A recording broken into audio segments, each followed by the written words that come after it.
these guys are incredibly talented. Guy comes right after him, first pitch of the ball game. You got a couple different schools of thought on leadoff batters, especially in the first at bat. Either jump on it or take as many as you can take and give somebody a look. More from the school of usually, guys are wanting to try to get ahead, especially in youth baseball, amateur baseball. Same thing. Guys, obviously, their mentality is, they're trying to get ahead early and be aggressive early in the count. Jack Kirkpatrick will ground out to Raven Salcida, cross the diamond to Drake Norton, and that'll bring up Kirby McMullen, 2 outs here in the first inning, and Keone Givens had a pretty easy inning, 2 pitches.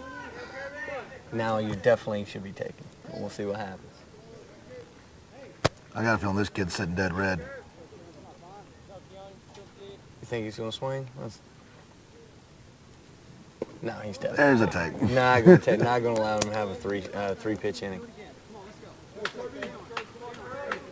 This will be the first age group for us where there are no pitching rules. I mean, there are pitching rules. You got to come set and all that stuff. But as far as innings pitched or pitches, the pitching rules always seem so funny to me why you even have to have them. And honestly, they're more to regulate the coaches than anybody else. That's exactly what it is. Regulation of coaches and liability. Yeah, but on the other side, it's like, if you're doing what you're supposed to, you really shouldn't even have to have rules anyway. Because, I never, honestly, I just finished the tournament yesterday. I couldn't tell you what the pitching rules were. I never read them. Right. Because, of course, we look at it and say, well, if you're going to pitch on 5 days rest, then... Right. 3-0 count here makes you wonder about the first 2 outs swinging. Yeah. Oh, wow. And a 4-pitch walk. About a tournament time. Two pitches, 2 outs, and then he walks the guy on 4th. And honestly, that's more from a pitching standpoint. It gives us coaches headaches. But those are a situation where a pitcher literally in his mind said, all right, I got 2 outs, it's almost over. And they start to relax, and now you walk the guy with 2 outs. See what Chet Lemon's thinking here with a runner at first base and his cleanup batter up there and 2 outs here in the first inning. See if he wants to put him on the move. That's big. Ryland Thomas. Garrett Milchin is on deck. Guy's fairly quick to the plate.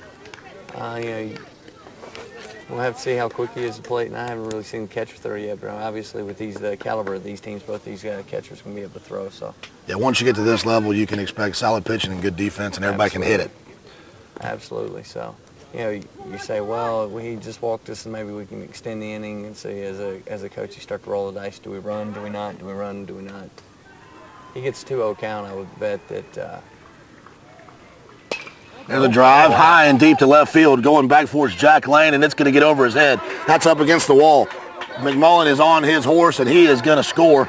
Throw comes in, the cut is missed, and a 2-out RBI double by Ryland Thomas puts the Juice ahead after 2 swings, 2 pitches, 2 outs. Ryland Thomas has put him ahead. There you go. Guys, gives a pitcher has 1 mistake or allows himself to have 1 mental mistake, breakdown, walks a guy, for a hole hitter, makes him pay.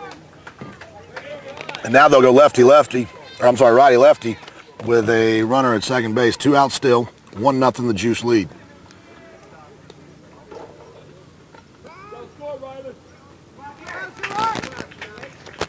And the guy's got a pretty quick arm, but obviously Juice are fastball hitting team from what I've seen so far and what I know about them as far as who they are as an organization. And the first time I saw this particular group of kids play, they were all 9 years old playing in a 10U travel ball tournament. They never made it out of the 4th inning with anybody. They ruled everybody. Same group of kids. Generally, the same nucleus. Yeah. They've been together since they were 9, playing in 10U tournaments. Uh-oh. Developing situation. Inside move to second. Pick. Caught him right in the middle of a secondary lead. Yeah, and I think he caught him right in the middle of a rib on the throwback. I think Ryland Thomas can take it, though. That's a whole lot of man out there at second base. That's a big boy.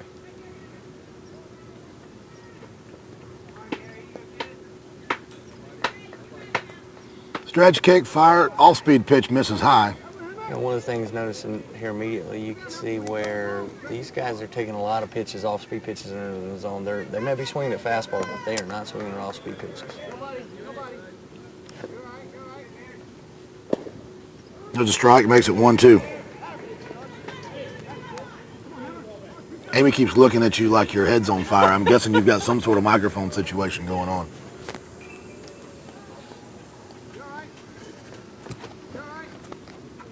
We'll get it fixed. We'll figure it out.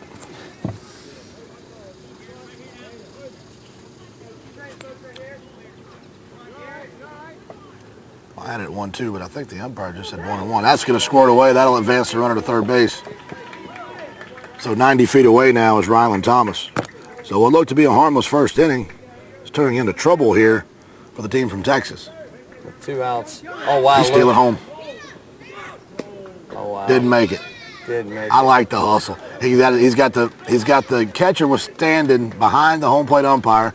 The pitcher was walking back lazily to the pitcher's mound, and he decided to take off. It didn't make it. That's a zero move. So a very eventful top half of the first. We'll come back in a second. It's 1-0 Juice.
Bottom half of the first inning, Casey Bass, Chance Beam. Chance Beam, fresh off of a back-to-back AAU national championship. You got back, what, 11 o'clock last night? Yeah, we had a late night. Luckily, we got done a little early. We actually, in championship game, won 15-0 in 3 innings. So it was a shortened game. I guess they were out of pitching? Well, or you just caught on pitching, fire? And it was one of those things that it didn't matter. It was like throwing gasoline on a fire. Our guys were pretty much ready to hit. It seemed like everything they threw, we hit hard. First pitch swinging is a double, at least. Pena's going to turn first. That'll show me. Getting over quick is J.B. Burkett. J.B. Burkett gets over, cuts it off, and holds him to a single. How that's not a double, I'll never know. Leadoff hitter squeaks one inside of the third base bag and has to stop at first base. Good play there in left field. And a leadoff single for Stephen Pena. And talking about that, if you really look at their outfielders, even now that they're reset, their outfielders are playing incredibly wide. It means their center fielder must really be able to run, because typically guys would play their corner outfielders wide if their center fielder can cover a lot of ground, which helps them in situations like that, keep a guy a single instead of should be a given double. They've got Kirby McMullen out there, the left-hander Andrew Baker on the mound. Let's see what kind of move he's got. Not going to find out yet. Swing and a miss out of Keone Givens. And both of these teams are swinging early in the count.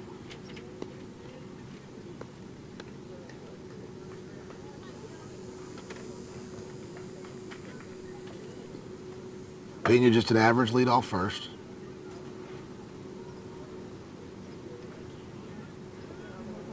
on They're bunt. going to square the bunt as a little double hit. Oh, wow, that had to be. It's a double hit. Box. It's a double hit. Oh, they got a 3-man crew. They got a 4-man crew. 4-man crew. Somebody's got to ask. Somebody's going to ask. He bunted that one in the box. Third base umpire had to see it.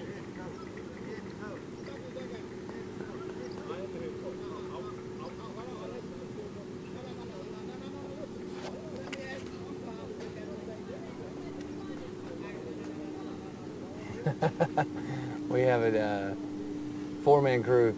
You know, what I found many times with a 4-man crew is how good it can be. Many times that a lot of guys do, you have too many umpires on the field. You many times have too many different brains, if you will. Yeah. Too many chiefs, not enough Indians. Well, this should go down to the third base umpire who had the same view that we had, which is he bunted the ball twice. Yeah, and ball bounced up and hit his bat again while he was still in the box. Just a foul ball. There we go. There you go. Poor Chet. Poor Chet's just trying to ask him. But he wouldn't let him ask him to ask him. And everybody's good. So 0-2 count now. Everybody will go back to their respective bases. We'll have a runner at first. Nobody out.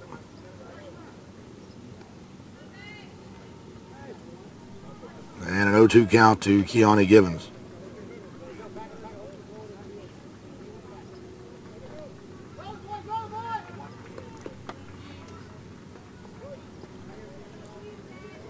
Beautiful day, man. Nice little breeze. Breeze blowing in from left field. Absolutely incredible. To consider this be the end of July, 1st of August, we don't get many days like this in Atlanta. Ball's going to get away from Ryland Thomas, not Baker's best effort. And hey, coming around second is Pena. He's going to try, and we've seen some aggressive base running, and this time it's going to pay off as Steven Pena goes from first to third on a botched pickoff. Base runner did an incredible job seeing the ball. As soon as it was passed back, he immediately took off running. In his mind, he was going to third and running hard the entire way. Kirby McMullen in center field was 1,000% convinced that Pena missed second base. They appeal it, no good. Can't remember the last time I saw an appeal work. It's got to be fairly blatant.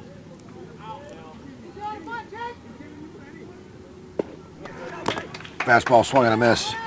And he gets his first strikeout of the day, first out of the day, but he's got a runner 90 feet away, and the number 3 hole hitter and shortstop, Raven Salcida. Little bitty kid, but just watching this guy move, he's incredibly athletic.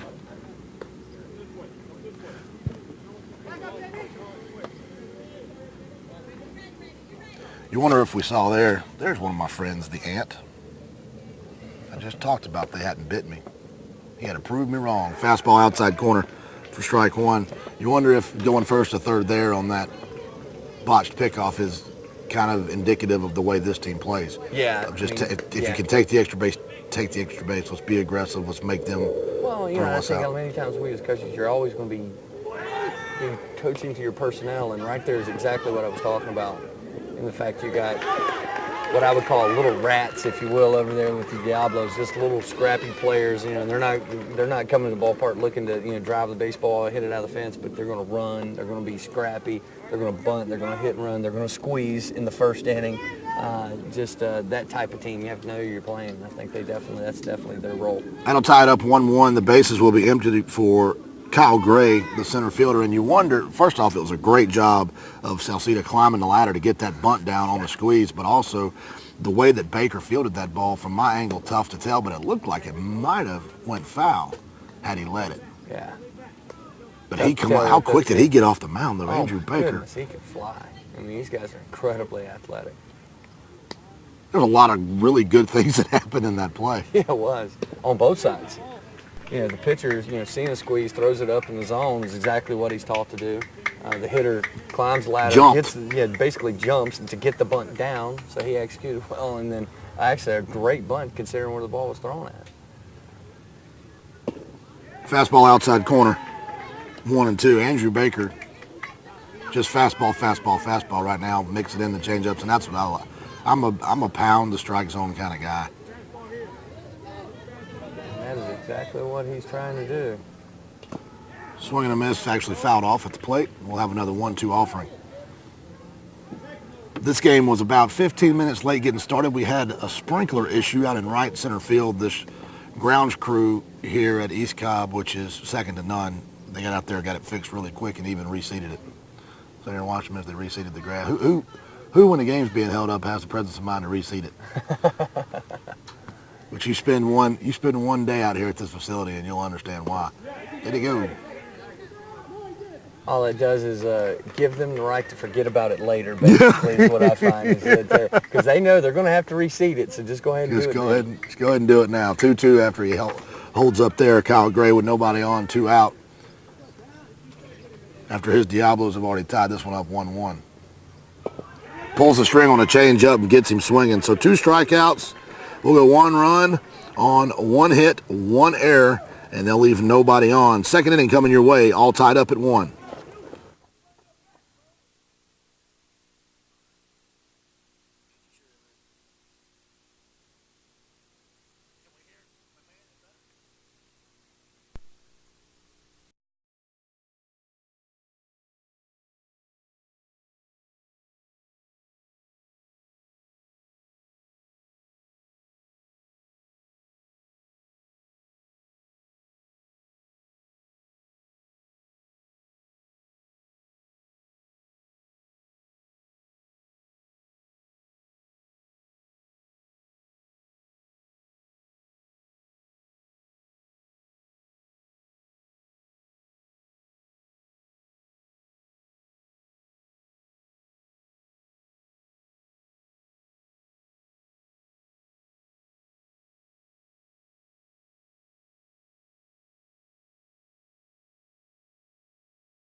Bottom half of the second inning, all tied up 1-1, Texas and Florida playing to get into the championship game here at the U14 Travel Ball National Championship presented by TravelBallSelect.com. Chance Beam, Casey Bass, thank you so much for hanging out with us on this beautiful Monday morning. No better way to start your work week than by waiting until the office manager turns around and clicking on the baseball game, which I know some of you are doing right now. It's about that time of morning when you play a couple of games of solitaire. You might as well watch baseball instead. I've never had an office job, but I can only imagine. Yeah, I'm one of the few lucky ones. Garrett Milchin right at it. going to drop the head, and Caleb Davis had him played beautifully. He hit every bit of that one, and he gets nothing to show for it but the good feeling of the ringing in his hands. 1 out. That's going to bring up J.B. Burkett. We saw Burkett in left field earlier make a good play to hold him to a single on what had to be an easy stand-up double. Yeah, the other thing you see with these guys is their outfield is playing incredibly deep. Obviously, they're kind of tipping their hat to the Juice as far as the power they bring to the table. So they're playing really, really deep in comparison to it being a 14-year-old game. Yeah, these two teams are not strangers to each other. They have seen each other several times, including yesterday.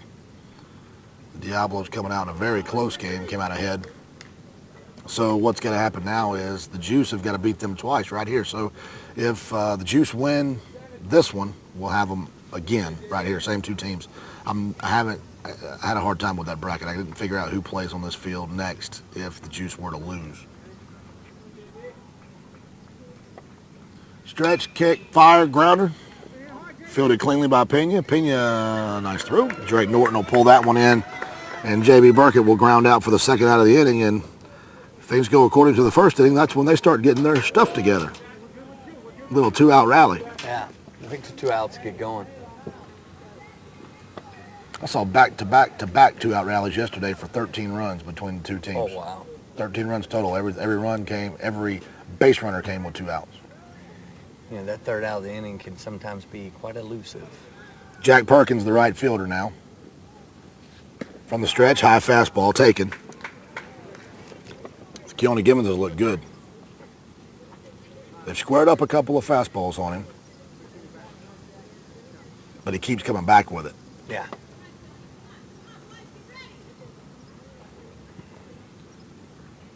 And do you have to have thick? I mean, I would assume you've got to have thick skin as a pitcher at this level. Yes. With You have to have this level of talent and aluminum bats. Well, you've got to have a very short-term memory, and the other thing of it is you have to be able to deal with some adversity. It's not a matter of if you're going to get a hit, it's just a matter of when and how much. And if you can deal with that adversity and continue to make quality pitches, you're going to be able to minimize some of that damage. Curveball drilled up the middle for a solid single. As he sat back on that, and that was kind of one of those 3 fastball in a row.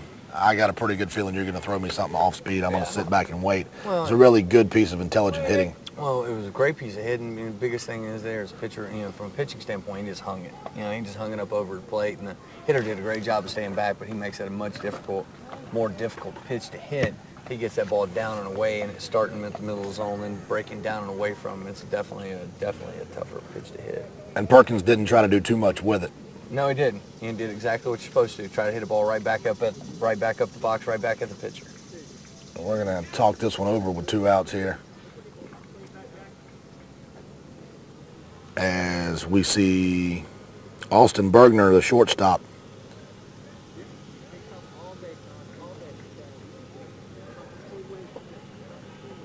So what are they talking about here? Probably, if they've known each other as well as you're saying, which I'm sure they do, probably talking about, this particular hitter. Hey, you hung a curveball there. Let's get ahead, stay ahead. When he's done well so far in this game, and pitchers in general, you got to get ahead in the count. You get ahead in the count, you're going to be able to be more successful. A guy that's ahead in the count 2-1 to a guy that's 0-2, there's about 250 points difference between those 2 batting averages, between a 2-1 and an 0-2 count. So, obviously, incredibly important to get ahead. So now we're ready. Keona Gibbons will go to the stretch, which is where he's been all day. As Perkins takes a conservative lead from first. Starts him off with a fastball. It'll be fouled straight back.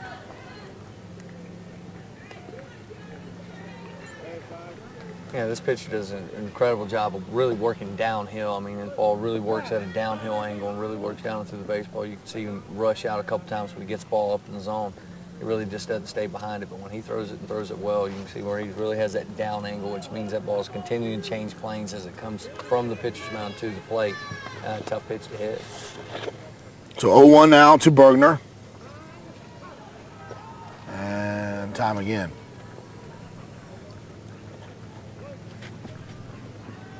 This has turned into a very deliberate inning here with 2 outs. Yes, it's definitely slowed some things down. Is this going to be a balk warning? No such thing as a balk warning. I think he's wanting to kick off the rubber. Okay. It's one of those things where we won't say that coaches teach that because who would ever teach that? But actually, guys will actually we'll say they bump themselves up forward towards home plate from the pitcher's mound as much as maybe 2 to 3 inches. And people say, well, what is 2 to 3 inches? Well, 2 to 3 inches is the difference between an out or home run, or totally hitting the ball or totally not even missing the entire ball. A tenth of a second in baseball is priceless. Yes. Big chopper. Takes a big hop on Salcida. He'll go the long route with a big, strong arm, and the little man's got a gun. And he will get Bergner 6-3. So no runs on, 1 hit, no error. They'll leave 1 on. We go to the bottom half of the second inning, all tied up at 1.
Bottom half of the second inning about to get underway, and we will have Caleb Davis, Drake Norton, and Diego Guerra. Still on the mound, the lefty, Andrew Baker, the strikeout maker.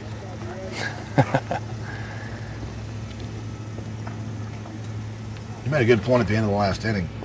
The numbers selection here, as strike one is taken, the number selection from this team from Texas, maybe not the best. They're really small numbers. They make the small players look smaller, make it difficult for us to see their number. Yes. They're a cool design. They just Yes, they are. They just got to go bigger. You get the, and then in contrast, you got the juices numbers, and that comes from a guy who's used to playing on TV. And he understands you go as big as possible with white and a black outline and block letters. Yes.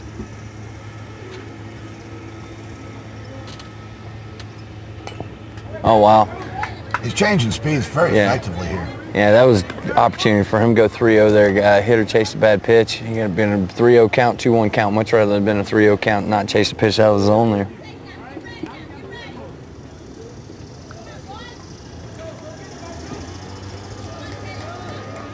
One the score here, bottom two.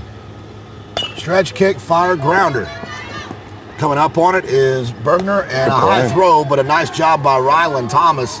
He'll climb the ladder, which is, didn't have to climb too far, as Thomas is a big old youngin' over there for out number one. Got an in-between hop. You can see it kind of handcuffed him in there for a second, and then he obviously did a good job getting rid of it in a hurry. Well, that's the importance of having good fundamentals there at the shortstop position, I guess, working up from the ground, having your balance under you, not getting in a hurry, also having faith in your arm. And doing all that about that quick. And that only comes from repetition. Yes. Fastball up in the zone, may have got away with one there. Drake Norton just missed it. Ugly Finder, good looking crowd.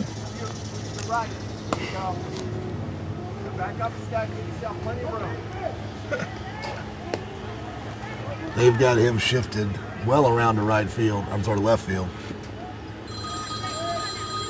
Amy's got a ringer on. Change up, good one, got him out in front.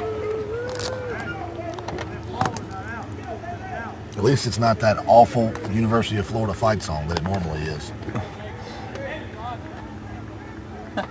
She turns it over where I can see the gator.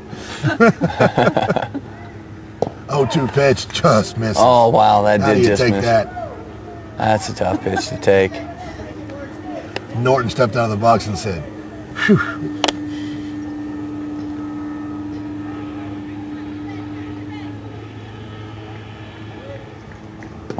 That fastball Worked the ball. Worked the count back 2-2. Well, we got 2-2 full count. Yep. Baker has an awfully low set with his glove. He does. He's all the way arms dangling. It's got to be a rhythm comfort situation for him. But with a runner on, I guess because he's a lefty, he can afford to be a little slower to the plate. Exactly. But as a righty, if he's down there with a runner on, that adds a lot of time. Yeah, he would be chewed up. Definitely have a tough time controlling running game with hands like that from a right-hander.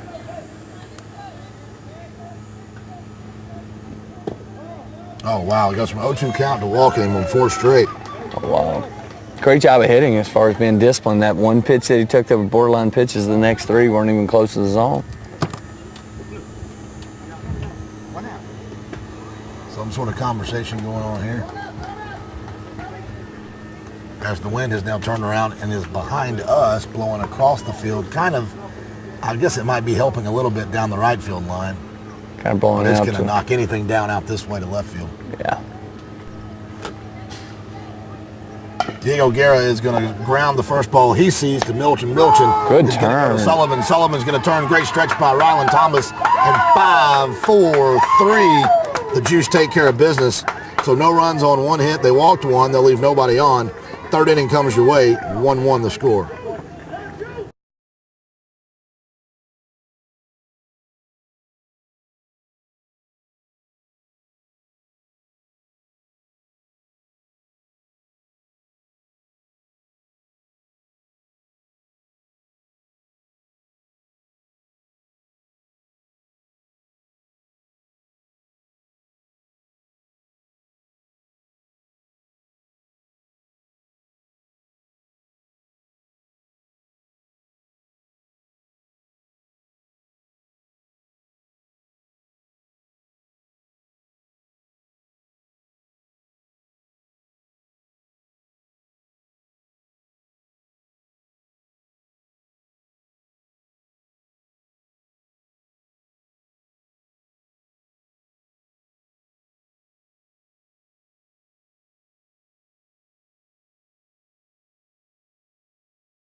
Keone Givens is going to stay on the hill for the Diablos, and he will have Joey Casillas, Andrew Baker, and then back to the top of the lineup, and Jake Sullivan. So the big catcher will step in here. Up in the box. Look at him up in the box. Or am I just seeing bad angle? No, he's definitely up in the box. And he's not late. No, he's not late. He's sitting right on that fastball, and they've got some sort of scouting report here that tells them fastballs early in the count. You know, what I find typically, you know, a lot of people look at, you know, they'll talk about scouting reports, especially in youth baseball. There are a few scouting reports, but typically it's more of a philosophy, a team philosophy than it is a scouting report. Oh, big hook. Gets him out in front, and very quickly 0-2. The driver of the train agrees with you. Just outside of Atlanta, Georgia here, for those of y'all not from this area, you don't realize how big of a railroad town this is. Exactly. Great take. You know, we were talking about that, you know, scouting reports and that kind of thing. You know, the thing with travel baseball and these guys have played tons and tons and tons of games. Well, these coaches don't have time to go and watch other games and honestly scouting reports. So you basically have a team philosophy or you know, an understanding of what you as a team are going to do, and you just go out and play. Because many times you just don't have time to scout other teams to see what other guys are doing. Hooks him 3 times in a row, and Casillas will sit down after a swinging effort, and that'll bring up Andrew Baker. Baker will pitch from the left side and hit from the left side. We know one thing, he's quick. The way he came off the mound on that squeeze Incredibly play. athletic. And you can see where Tyler Torres, the third baseman's got him played in on the grass. They're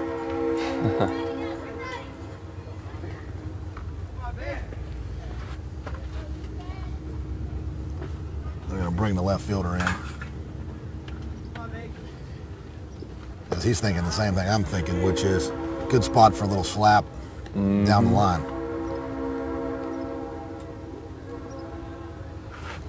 Yeah, the only problem is him bringing the third baseman in that far, as far in as he is if he swings, he's got little to no chance of balls hit well for him to make a play.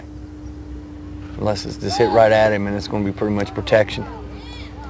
Squares to bunt, pulls it back, called strike. Caught the inside part of the black. That's going to be a hard one to get down anyway. Mm-hmm. It's not a bad pitch to drag.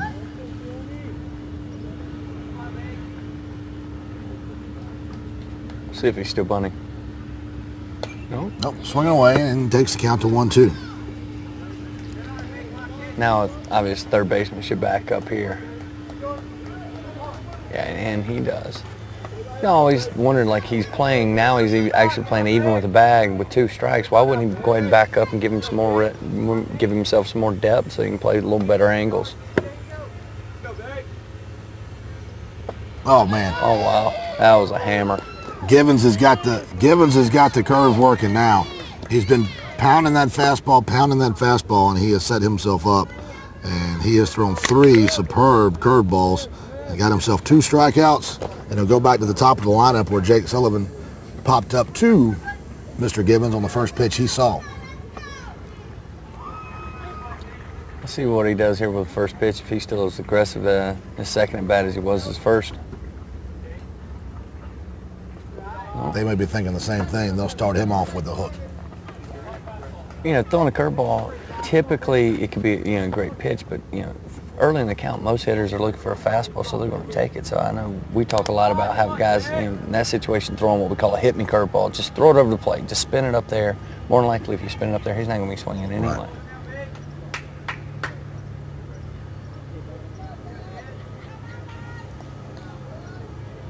One-0 pitch, fastball, swung on and hit into right field. And that's going to drop in fair in front of Caleb Davis. Davis is going to come up. Jake Sullivan will go head first, get a mouthful of dirt. Sounds like Georgia Red Clay is in his ears. And a 2-out double. All 1, 2, 3 of the Juice's hits today have come with 2 outs. Talk about your 2-out rallies. Well, Rick Goff yesterday, I think he quoted Pete Rose. said that, what did he say? Two out hits get you to heaven? Yeah. Kirkpatrick now, who grounded out on the first pitch he saw, will take that hit me curveball for strike one. You know, from a hitting perspective, obviously you want to take that pitch early in the count, because if you're sitting dead red at 14, 15, 16 as an amateur player, you're not good enough to sit on a fastball and then to adjust to a curveball. You're just not. And so early in the count, you see that curveball, I don't see anything wrong with taking it. Every once in a while, these kids will get these curveballs working where they can't miss with them. And yesterday, a 13-year-old from the East Cobb Astros, Xavier Curry, we had his game, and Xavier couldn't miss. His fastball was hitting the black every time, and every curveball he threw, I think I had him at 92% strikes by the time the game was over. He threw 13 strikeouts and didn't have a strikeout until the 6th out of the game. Holy cow. The last out of the second inning was his first strikeout. He struck out 13 in a row. One of them he struck out was a drop third strike that scored the game's only run. Oh, wow. So he didn't actually get an out for the drop third strike. But it was one of those situations where they could not take the curveball. They had to swing because every pitch he threw was in the zone. Wow. Those are fun performances to watch. And you could see him sprint to the mound when it was his time. I mean, he couldn't wait to get the baseball back in his hand. Fastball misses low. 3-1 count here. I'll be sitting dead red. Sitting dead red with a runner at second, 2 outs, looking for another 2-out rally. The game's all tied 1-1 in the top half of the third inning. Texas and Florida looking for the right to play for a national championship against, I believe, the East Cobb Astros, who are the #1 ranked team in the country in this division. That one's up and out of play. I think I looked at the brackets earlier. They're a little bit confusing for a man of my mental capacity. But it appeared that the East Cobb had won last night and had moved on, and these two teams were playing for the right. From what I see, if the Diablos win, they go on to play them later this afternoon in the TV game. And the Juice have got to win here twice to move on.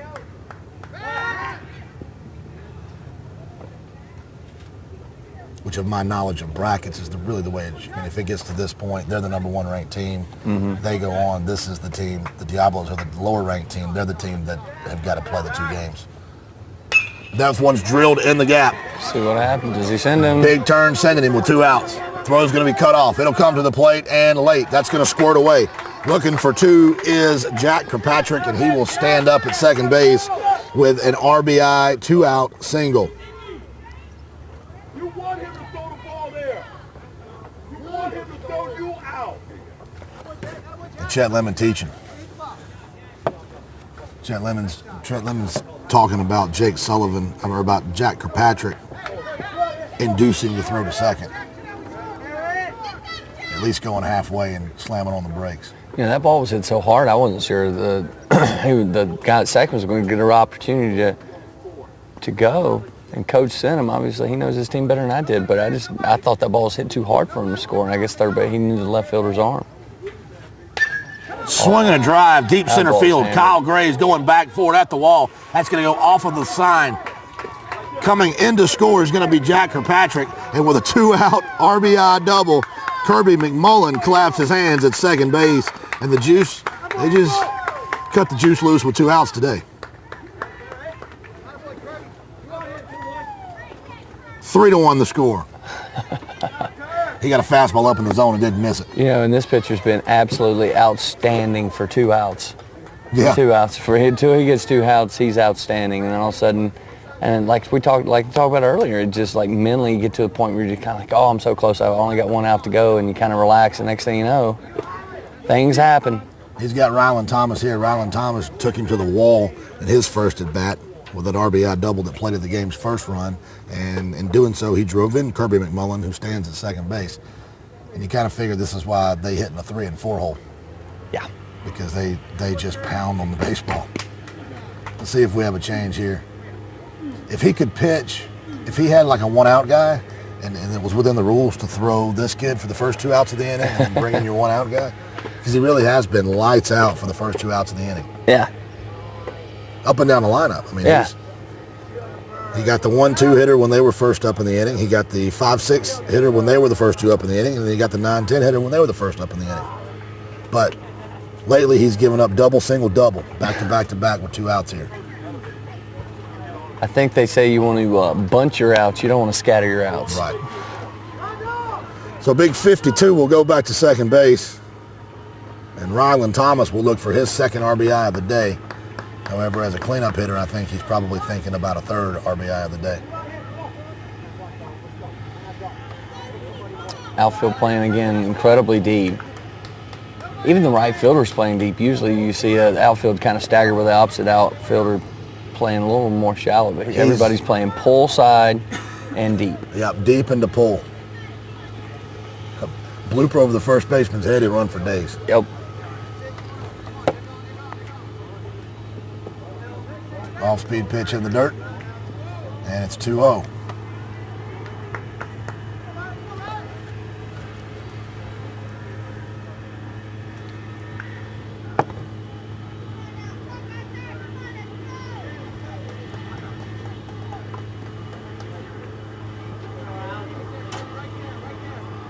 I'll ask for time and step out. We're sitting over here close to the Juice's dugout, so we got to hear Chet Lemon on that double, or the single, the RBI single, talking to his base runner about the finer points of that throw coming home.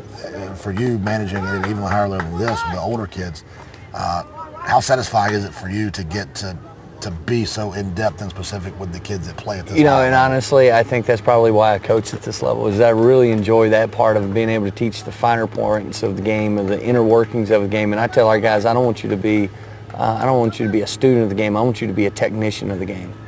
And wow.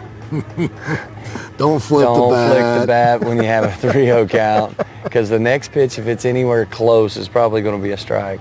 But, to me, from a coaching perspective, that's probably why I coach travel baseball and why I really, really enjoy it. You have a level of kid that's just, has a hunger for the game and wants to know everything he can.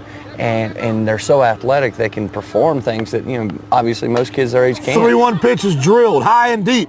Kyle Gray going back for it at the track, at the wall. He'll pull it in. So twice we have seen big Ryland Thomas chase him to the track. That time they had him shaded just right, and he will fly out for the third out of the inning, but not before the Juice scratch out 2. We go to the bottom half of the third inning. Florida leads it 3-1.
It'll be Lane Torres and back to the top, and Steven Pena facing the lefty Andrew Baker, who's looked good.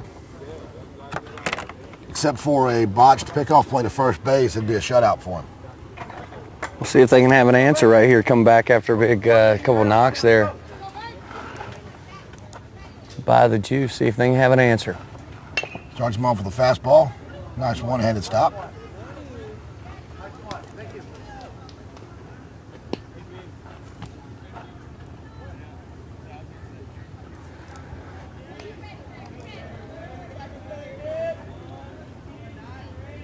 So 0-1 offering. Another fastball. Wow. Big swing. Big hack. Good thing it ain't raining. He would have drowned.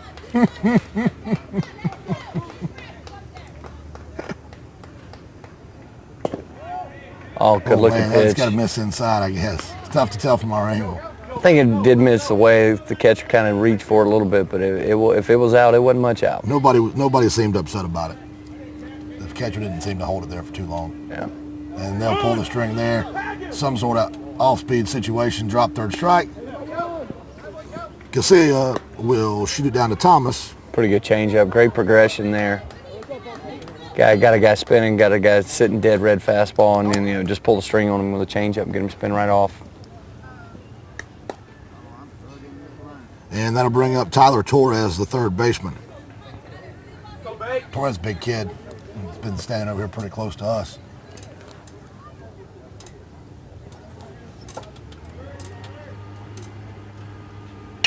He'll hit the first one he sees right at us.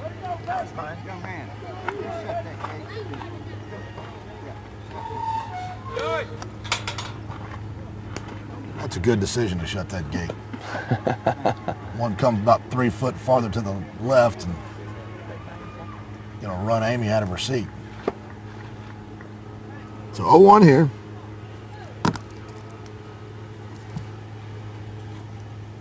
And swinging a drive, it's a high fly ball. Wind could play havoc with that. Coming over and calling for it is Kirby McMullen, and a nice sure-handed two-handed grab for the second out of the inning. That'll bring him back to the top of the lineup, and Steven Pena, who had a single, and then he went from first to third on a wild throw on a pickoff play. And I'm still not convinced he ever looked at his third base coach come around second. I think he made up his mind he was going. It happens more times than I think we would probably like to admit. Sorry, coach, couldn't find you. Yeah. Just assumed you were sending me. Yeah. And when they're safe, everybody says, "Oh, that's a great play." You're way to be aggressive. And as soon as you get thrown up, what an idiot! Coach sent him. Fastball is going to be grounded, backhand stab, Rylan Thomas. And after picking up 2 quick runs, the Juice get what they needed, which is a 3-up, 3-down inning. Let's go to the top half of the 4th inning. Florida over Texas, 3-1.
Keone Givens is going to stay out there for the Diablos, and he will see 5-6-7 Milchin Burke at Perkins. Garrett line to right his first attempt. He got every piece of it, but he hit it just 100% at Caleb Davis. Caleb Davis didn't move maybe half a step to his left.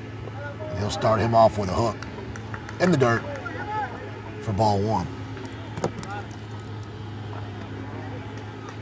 You almost, if you're Chet Lemon, you almost tell him, you just go up there, strike out first 2 guys, get us into a run scoring situation.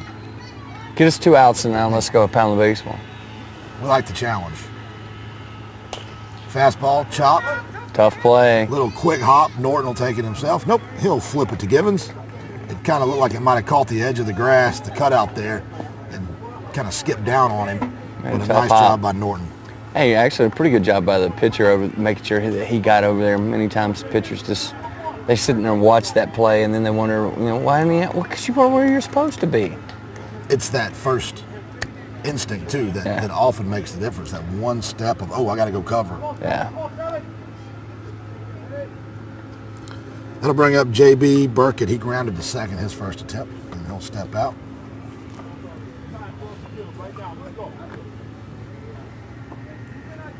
Givens, always from the stretch, sets, high leg kick, and misses high and in. How many games have they had to play to get to this point? Let's see, they played 2 yesterday. This is probably they played pool play first. I can't answer it, but I'd probably say this is at least their 6th game. They're in the winter's bracket, so probably their 5th game. Okay. I'd say maybe the 6th well, game. The reason why I was saying is, why I was thinking that is, you look at, these, especially the Diablos bench, they've got 2 actual players over there, and you got 3 other coaches. You're probably 5-6 games in. Everybody's already had to pitch. And I was thinking, who's going to probably come in relief after him. And that could start to get really interesting. And he may be, being that it's a got to win twice situation for the Juice, he may be going to just leave him out Givens out there as long as he possibly can, as long as he can keep it close. And save all of your strategic pitching changes for the second one if you have to. Yeah. Or if you can get back up late. Right. Or if you can get on top. That's a good point. The curveball gets him out in front. He's going to hang with it off the cut of the grass again. Salcida, though, is up to the task. He'll fire it across to Norton. And 6-3 goes Burkett. That'll bring up Jack Perkins, who singled with 2 outs in the second inning.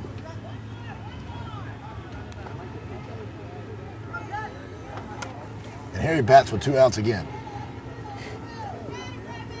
We'll see if it was a coincidence or actually that was their master plan.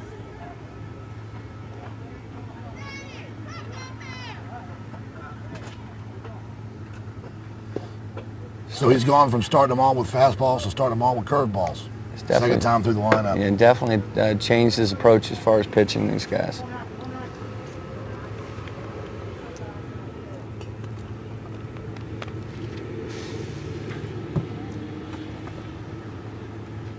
There's a fastball. That'll be up and out of play. And one of the things we look at when you're starting to decide, where a pitcher's at with, a lot of people preach pitch count and things of that nature, trying to figure out when is the right time to take a guy out of the game. And one of the things I know we always talk about looking at is, guy's arm speed. Is he dragging his arm? Is he late with his arm? Curveball sits back on it, hammers it right at Raven Salcida. They got the 3rd out. And they got the 3rd out. 3 up, 3 down for the first time. Took them 4 innings. And we'll go to the bottom half of this inning. 3-1, Florida over Texas.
And back on the mound once more is the left-hander Baker, and he will have Givens, Salcida, and Gray. Fastball fouled off at the plate by Givens, who struck out in his first at-bat. Coming out swinging, you wonder if they start to change their approach of trying to maybe take some pitches, starter still in the game, opposing team, maybe see if they can run up his pitch count to get him out, or also maybe draw a couple walks and get some guys on base, get something going. Well, down now into the second half of the ball game. Officially, you're down by 2. At some point, something's got to start happening for you.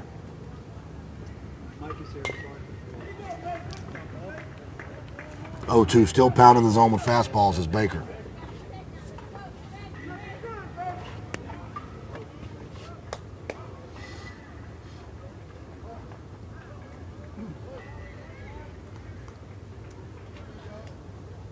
And the pitch.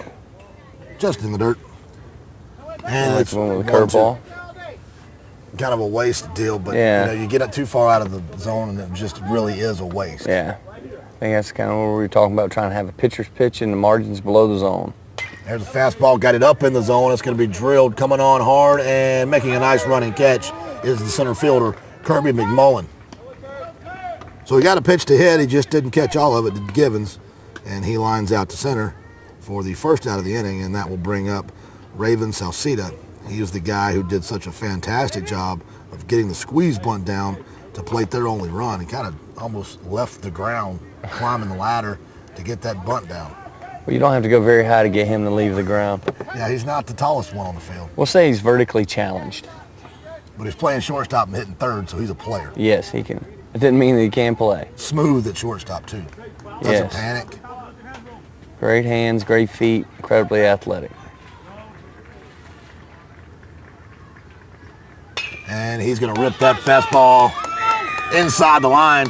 Big turn at first base. He's looking to it. He can scoot. Yes, he can move. And he's going to just do a put on the brake slides, all that is. With a one-out double, Salcida is at second base, and you can see why the coach likes this guy. Yeah. He can hit. He's got a little engine that just keeps going. He can hit. He can run. He can obviously handle the bat on that bunt. And he's got a double here. And that'll bring the tying run to the plate. And the cleanup hitter and center fielder, Kyle Gray. In his first attempt, Gray struck out. And he obviously does not want that to be the case here. And he'll swing at one in the dirt. Interesting to see, the guy just hit really run. You're trying to see if the middle infielder's holding him before he tries to get a free bag, try to steal maybe his third here. They didn't seem to be paying too much attention to him right there. An interesting point of fact. I just got a look for the first time at the front of the Diablos jerseys. Do you notice what it is? The Detroit Tiger D? The Detroit Tigers D, playing against one of the all-time Detroit Tigers baseball team Yeah. right now in Chet Lemon. Yeah. I like irony.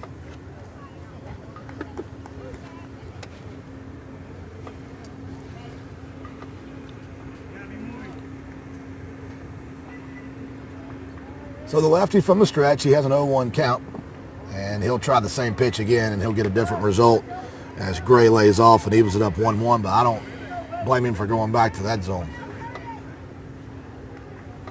Best Gray can hope for there is a chopper.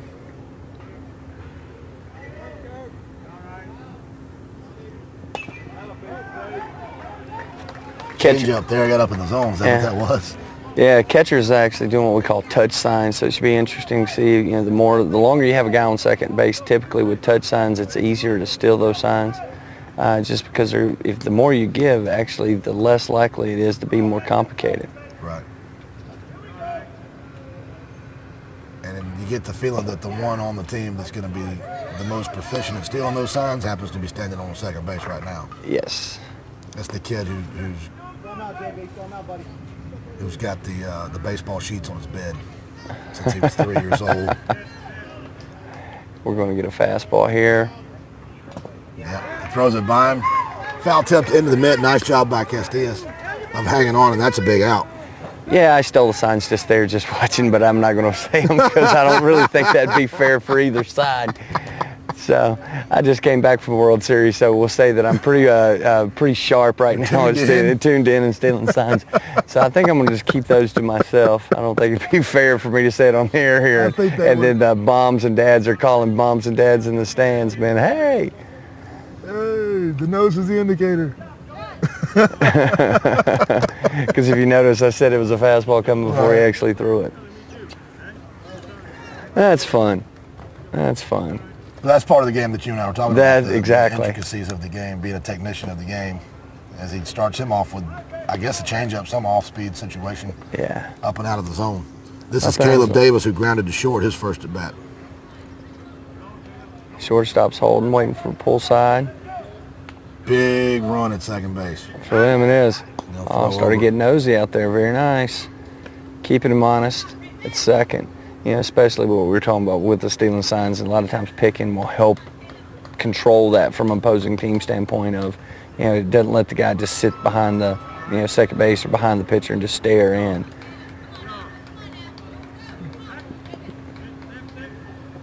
One of the things. Nice stop by Casillas. Great block. One of the things you were talking about earlier from the pitching standpoint is how he puts his hands really, really far down.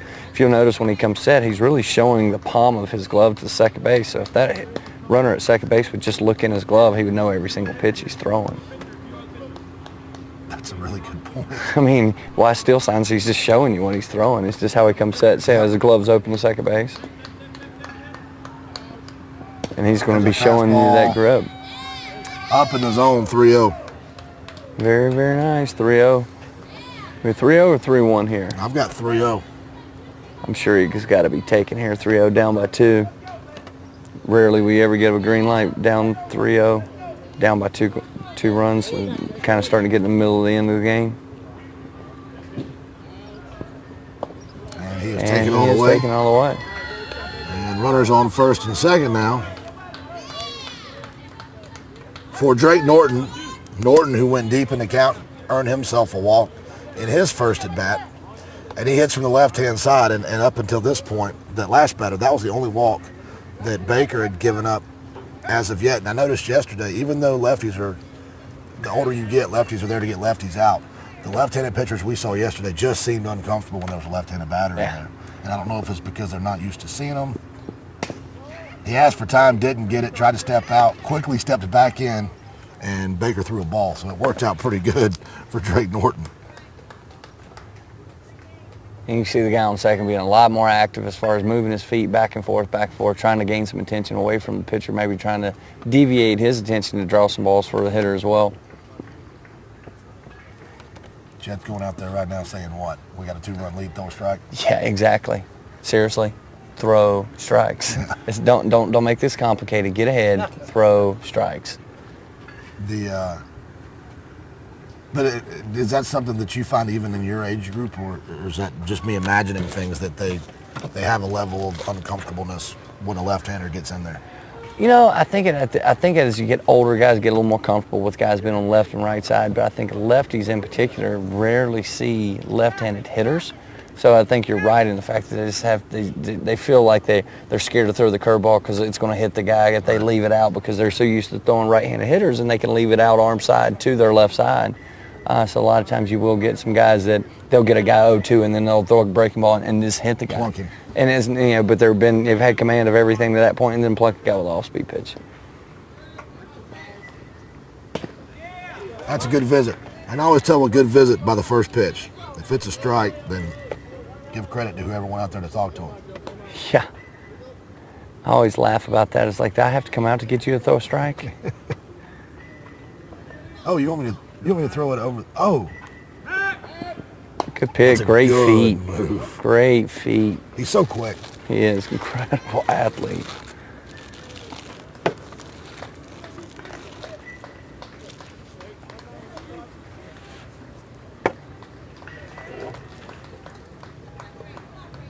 Runner at second, runner at first. There are 2 outs in the inning. Heads up. Right at us. Y'all probably heard that one come through the trees over our head. That hits the right limb, and that could have been disastrous. I could have been concussed. Concussed. It's better than being cussed, I guess. I'm used to getting cussed. Actually, I'm used to being concussed too, but I don't know how good of a game I would call with a concussion. Back up. Right there. You have done by now. You have done by now. And our PA Jason, if he catches another concussion, his head just may fall off. If he ever shaves his head looks like a road map. That's not nice. He leads the league in head injuries, man. I know. That was his roommate for many moons. Oh, wow. The triple step Big back pitch. punch out. As the fastball freezes him, Norton had to be looking for something else. Gets him looking and leaves the tie and run at first base. We go to the 5th inning. Florida over Texas, 3-1.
It's the Travel Ball National Championship U14 division, brought to you by TravelBallSelect.com and our wonderful sponsors, Reebok, Rawlings, Swing Away, and Marucci. Marucci jumping on board this week. Staying out there is going to be Keone Givens. Keone's pitched a great game. He's pitched a no-hitter to the first 2 batters of every inning. It's been that third out that's tripped him up all day long. In fact, he's pitched a perfect game to the first 2 batters of every inning.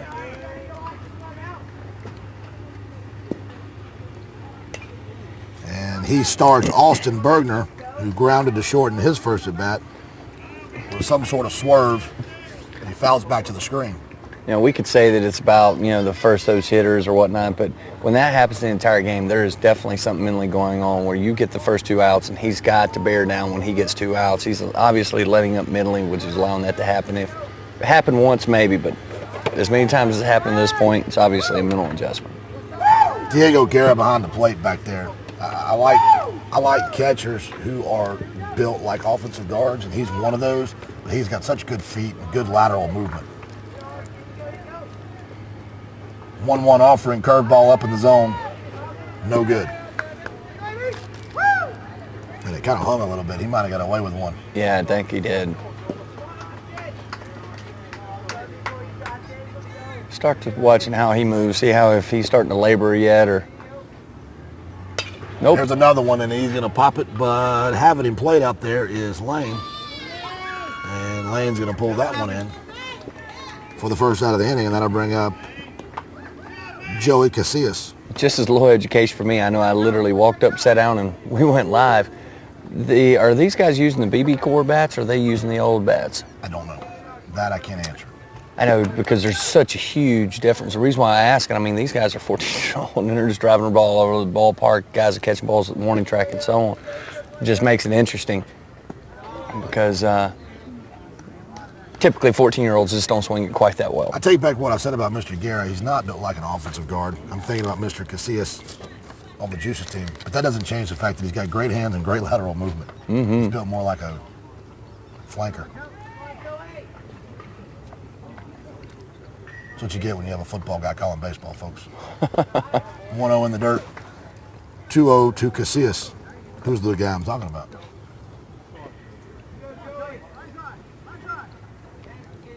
In his first at bat, he struck out on 3 straight hooks. He had some pretty good cuts on the fastball, and so Gibbons just quit throwing them. There it He'll throw was. him one to hit right there that's going to miss away. And I believe he's getting 3-0. Cool breeze now. That's actually an actual cool breeze coming from behind us. What's going on? I don't know. Stop talking about it. I'm sorry. I apologize. I will not jinx us. Oh, wow. And Good he'll take pitch. a fastball. And there, Joey Casillas shows what you do with a 3-0 count when the fastball's close. You stand there and you wait. Because that call goes the other way if he flips the bat. Absolutely. So that's And the more than first likely base to runner. pitch right after him. That is the first base runner of the day for the Juice with less than 2 outs.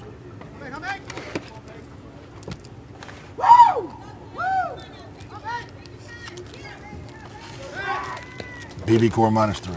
So it's a drop 3 BB core. Knowing that these guys are using a drop 3 with a BB core and seeing the way they're swinging the bat, got some pretty strong kids. Yeah, these kids can play. Big time bat speed. And taking the first strike is Andrew Baker. Just to let everybody know that's watching out there with the drop 3, the BB core, that's going to be the same thing that they would be using as 15, 16, 17, 18 years old. And let's face it, a lot of 18-year-olds aren't swinging the bat as well as we're seeing today. So these guys can definitely swing it, strong hands, great swings. Another muffed pickoff play puts Mr. Casillas at second base, and never for a second did Mr. Casillas consider go from first and third. Yeah. I don't blame him. Definitely. With that body frame, he's Plus, stationing you the think station. how many games has he caught this week? Yeah. Here's an off-speed pitch that's going to be grounded left side. It'll move the runner over, but it will also put 2 outs on the board, but it gets them back to the top of the lineup with a very important insurance run at third base. Let him get a breath. Hey, get up the bait. No, give up the bait. Make this ball off. We'll have a courtesy runner. Let's see if I can pick up. Oh, no, we don't have a courtesy runner. He got out. Every once in a while I have a mental lapse, and that's one of them. I guess I should say every once in a while I don't have a mental lapse. Jake Sullivan. But that's kind of nice to see there. You had a bunch of 14-year-olds. Everybody comes out of the dugout to greet Andrew Baker after moving the runner over. Yeah. And that's a bunch of guys that understand the game. That at bat, while it was not a hit, was just as important as any other at bat. Because the chances of Joey Casillas scoring on a single from second, probably not that good. There's a Scoring from grounder. third, significantly higher. Salcida, he's so quick. Good And play. a nice stretch by Norton. Salcida is he's just effortless there at shortstop. He's fun to watch play. He is so that. bottom half of the 5th inning, 3 more shots to get at him do the Diablos have. Do the Diablos have? Let's not say that phrase anymore. Your score is 3-1.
The 14 and under Travel Ball National Championship brought to you by TravelBallSelect.com and our newest sponsor, Marucci.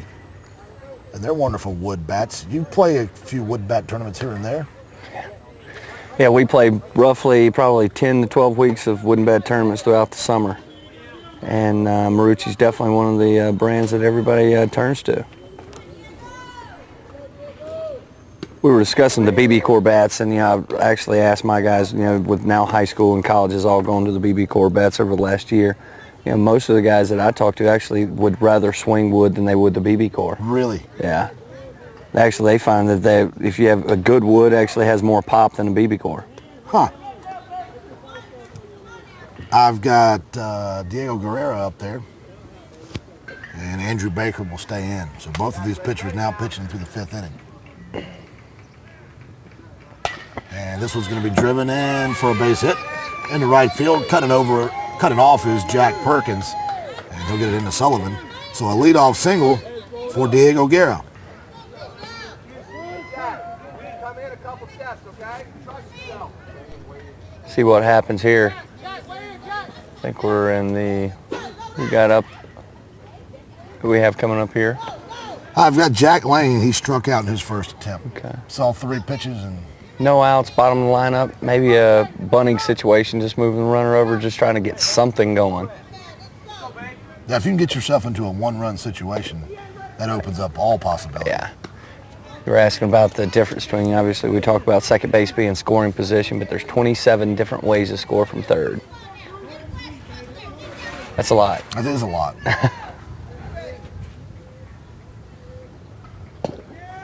I got him out front. Same as the number of outs in a major league game. Mm-hmm. That can't be coincidence.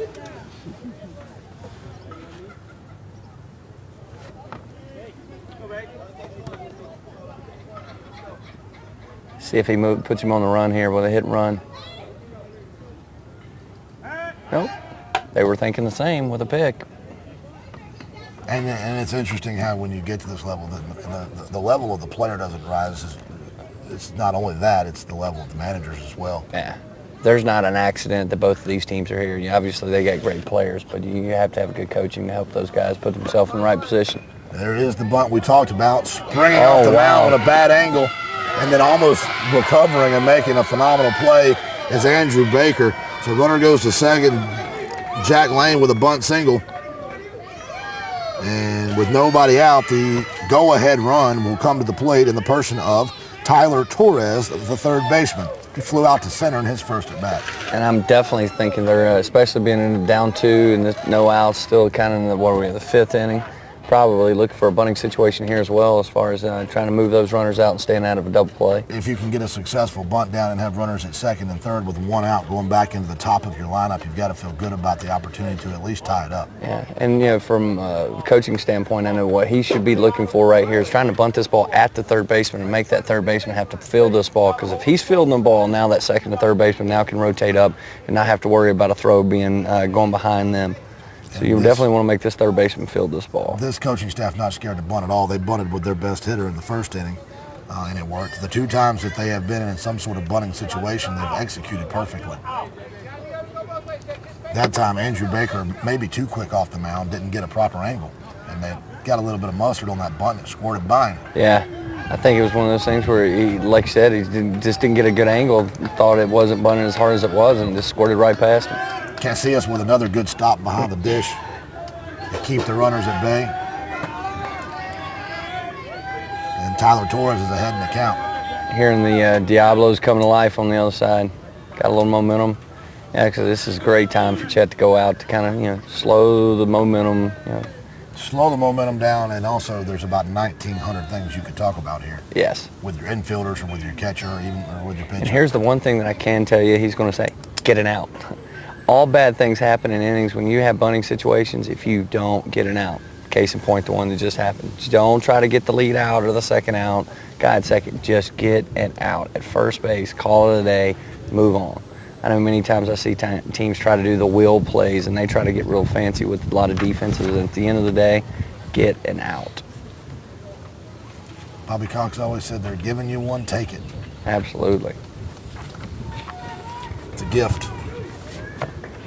and especially up by 2 runs, you'll definitely trade a bunt out for moving guys up any day of the week. You're not even giving up a run for an out. Yeah, because right now you're in a situation with 2 on and nobody out and about to be back to the top of the lineup.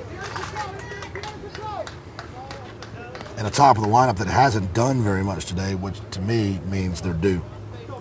Yeah. Those guys are... And they're getting a third look at you. Yeah. And that's where it starts to get to a really dangerous time from a pitching standpoint. Of guys, you're not fooling anybody. They know what you got. They know what you got. What you're going to do with what counts and how your pitch is, what your out pitch is. Baker stretches, never looks to second, and they're going to go. Oh, wow. I don't know that he had the steal sign there, but he never gave Jack Lane a look. Diego Guerra a look. Now the question here is, do you continue to, do you maybe squeeze, do you bunt to now move the guy first, second so you stay out of the double play, or you just let him swing? I may be off on my card here. I may be one guy behind. They may be already at the top of the lineup. Because 19 is Diego. No. Yep. 19 is Lane. So this should be, if I look right, this should be Stephen Pena up there batting. Yeah. Back at the top of the lineup. I think you got to, in this situation with no outs, I think you got to just let him swing right here. I may have him switched in the lineup here. Back. Sorry, that was unconscious. It's force of habit. It's force of habit. I literally is force of habit. That comes out and not even think about it. We just have their numbers flipped here. No?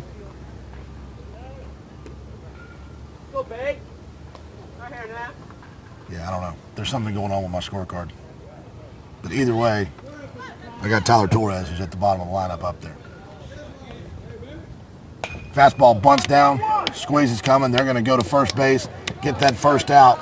The second run of the game is going to cross the plate, and who I believe is Diego Guerra, even though he's wearing number 19, just to confuse me. And it could have been Jack Lane, though.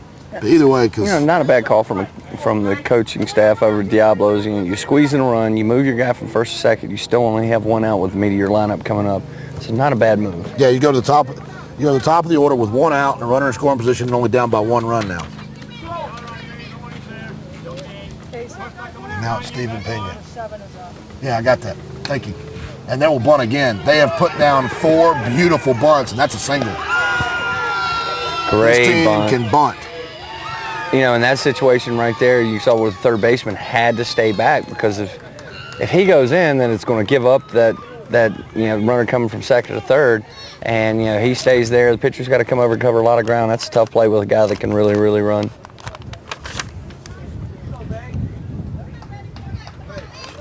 Everything I have here is weird. In hindsight, that's where the third baseman's actually supposed to release to go ahead and go make that play, because he can stay back all he wants, but at the end of the day, if you don't get an out, you don't get an out. Don't get an out. I think I figured out what's happened. I think that we've had a substitution, and that Jermaine Ward has come in to run for Diego Guerra at some point. Yes, he did. And that's what's got me all flummoxed over here. Or maybe he came in to play for Jack Lane in left field. No, he's run. But either way, I'm still backwards on the scorecard. But the roster's right. This is right.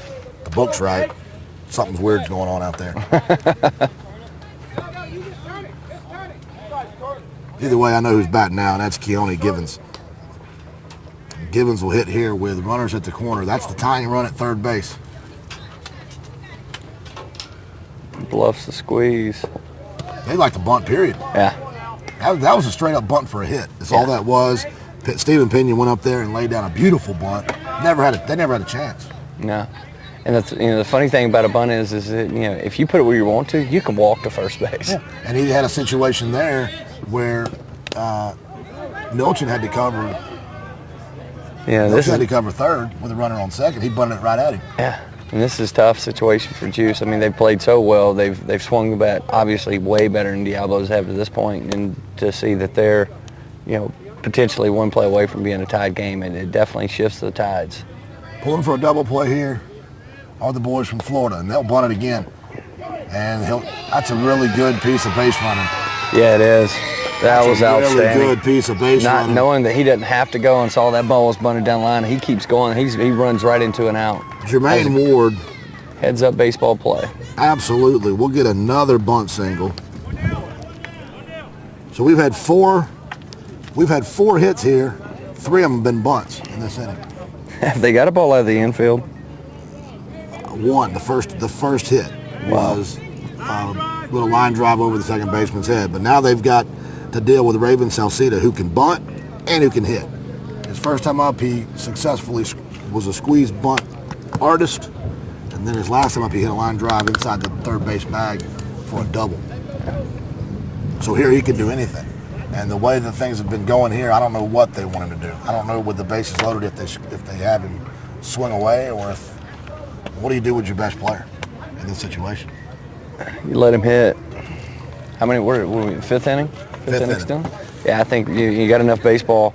In the fifth inning, he should return back up to the plate. You've got no outs, 1 out. I think you have an opportunity to just not tie it up, but break it open. But definitely the coach staff, Dallas knows his team better than we do. So Andrew Baker's praying for a ground ball, but a double play is going to be difficult. He's taking all the way. Yeah. He didn't even have his hands on the bat.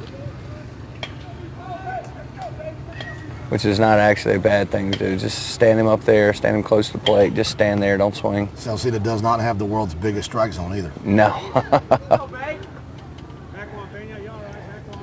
Throwing to him at the plate probably make you feel like you're throwing in a thimble.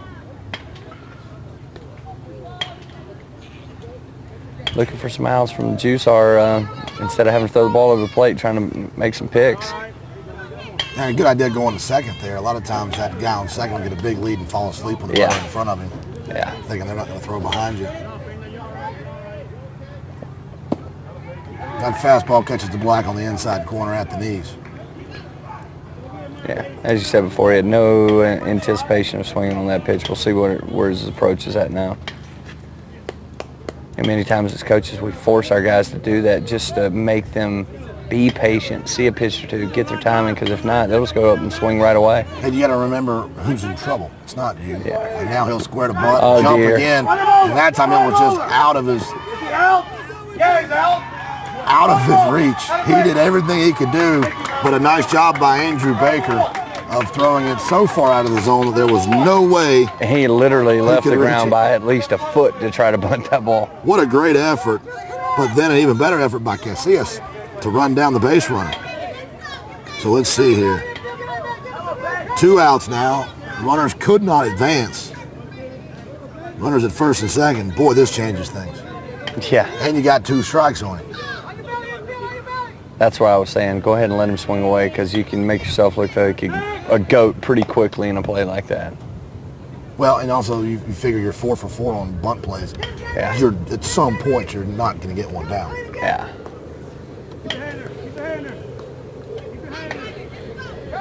You got to like the effort out of the kid going after it, though. Oh, a great effort, but at the same time, you want to kind of look at your numbers and probabilities and that type of thing. One time all week, one time. One ball.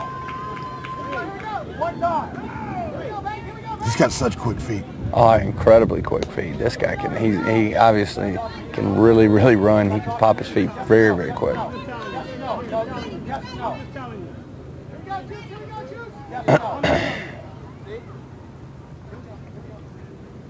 Step off, step out.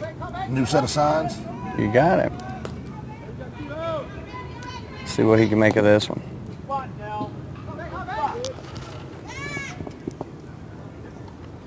Oh, wow. Fastball misses away. And I've got it at 2-2. Is that where he's at? I believe so. 2-2. 2-2, 2 out, 2 on. And the worst thing can happen right here is he go to full count. Runners will be moving and then single. Because then you have an opportunity for a guy to be score from first. Right. 2-2 offering is a fastball And that does here we miss go. outside. And what a good at-bat out of Salcida. Great patience. Great understanding of the zone. And he hasn't really gotten into the at-bat until he was in the hole 1-2. Yeah. He was told he had to take until he got a strike. And then he had a bunt that he had to offer at. So he's in the hole 1-2 before he really ever started with his opportunity to get a hit. Yeah. fights off a change up there. And takes a hack doing it.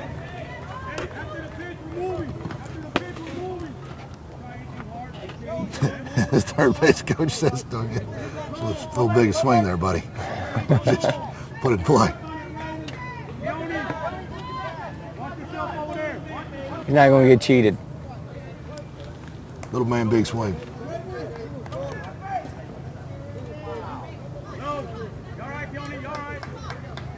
Careful back. And not only does he have quick feet, he gives 100% of his arm. Yeah, and it is accurate. Because a lot of guys will try to pop their feet like that and throw the ball hard, and they won't even be close. Big pitch right here. Runners will be moving. Counts full, 2 outs.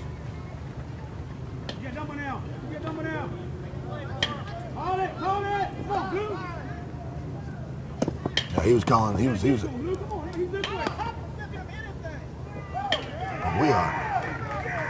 We are touchy today. We are touchy. Asking for timeout early in the at bat there and didn't get it. Eventually he got it though, with an explanation. Yes. So we'll have a payoff pitch here, theoretically. Nope, we'll step off. At some point. It's a big moment. Something's going to happen here. We're just not quite sure. Something's going to happen. Definitely something's going to happen. It'll probably be a foul ball, and we'll get to do it again. And here comes a fastball again. Misses high and away, and it's a walk. That's a heck of a walk. That's a great at-bat. From his standpoint, that's a great at-bat. And that'll load him up for the cleanup hitter, Kyle Gray. Gray's not had the best day at the plate so far. He struck out twice. I don't know if he's just not seeing the ball well. I think the first base umpire's having some words with their first base coach. Not sure exactly what that's about. I think that they talking to everybody. Everybody's on edge. Everybody's on edge.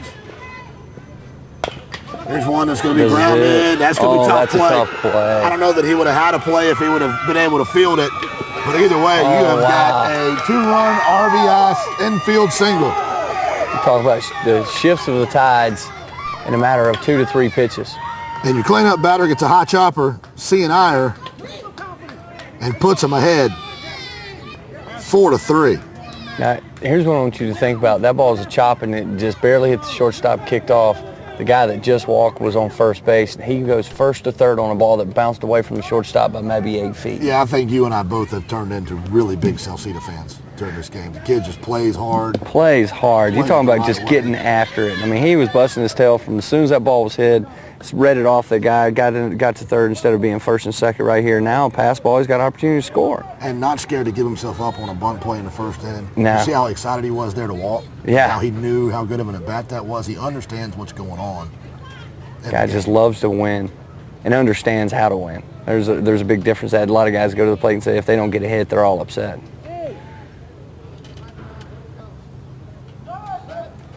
Have a little bit of a cat and mouse game at first right now. And I don't know Caleb if it's maybe the smartest thing. Caleb Davis is going to get into one. If it's fair, it's trouble. And it is fair. That's going to plate one. Coming around third. Big turn. Nope, they're going to slam on the brakes. And an RBI double. And the floodgates have opened for Caleb Davis. Score Salcedo. 5-3. Talk about the tides of a game changing and totally in about one at-bat. That, I mean, if after the botch squeeze, if they retire Salcedo there, the momentum shift totally goes. Having the bases loaded with 1 out and getting nothing goes to the juice. Instead, he ends up drawing a walk. Guy hits one in the 6 hole. Next guy doubles, and it totally momentum goes the other direction. Fouled off at the plate. And, you know, as I said earlier, it's got to be disheartening for the Juice and the fact that they've honestly outplayed them and outswung. I mean, they've outplayed them, outpitched them, they outhit them up until the last 2-3 hitters.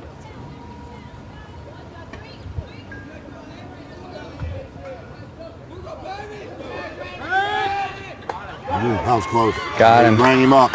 So they Great. finally get that pickoff play at second base as they pick off Caleb Davis, but not before the damage is done. On 1, 2, 3, 4, 5, 6 hits, 1 error, They'll leave 2 on. 4 come across. We go to the 6th inning. Texas leads 5-3.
It's going to be Keone Givens, and he'll have a lead for the first time today. He's going to see the heart of this lineup from Florida, Kirkpatrick, McMullen, and Thomas. And they are 3 for 6. 3 for 5. And the 2, 3, 4 holes. Much like when Chet went up. Fly ball called for Dallas. And Kyle Gray's going to bring that one in. I'm sorry.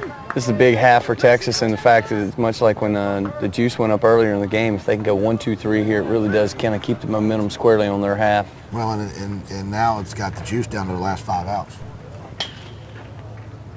Down by 2. This is McMullen. McMullen has walked, scored, and doubled. He also has an RBI. This has been the key for them so far, has been this 3 and 4 hole. Rylan Thomas on deck has put a charge into both balls he swung at. One hit the wall, one was caught at the wall. Starts him off with a curveball that hits him. Oh wow, that's big, that's big. And the reason why is if you can get him out, this 4-hole hitter comes to the plate, you can potentially walk him, pitch around him, whatever the case may be. Nobody on base, so it can't really hurt you, but you can definitely pitch around him. And now with somebody on base, not his tendency, not his want to. And it's a true cleanup hitter too. You don't see that many true cleanup hitters at this age group.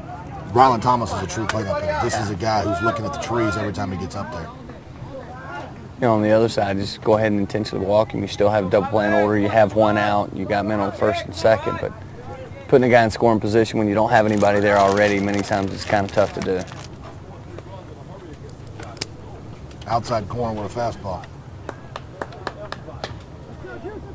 Ball out of the air, gentlemen. Ball out of the air. Fly ball.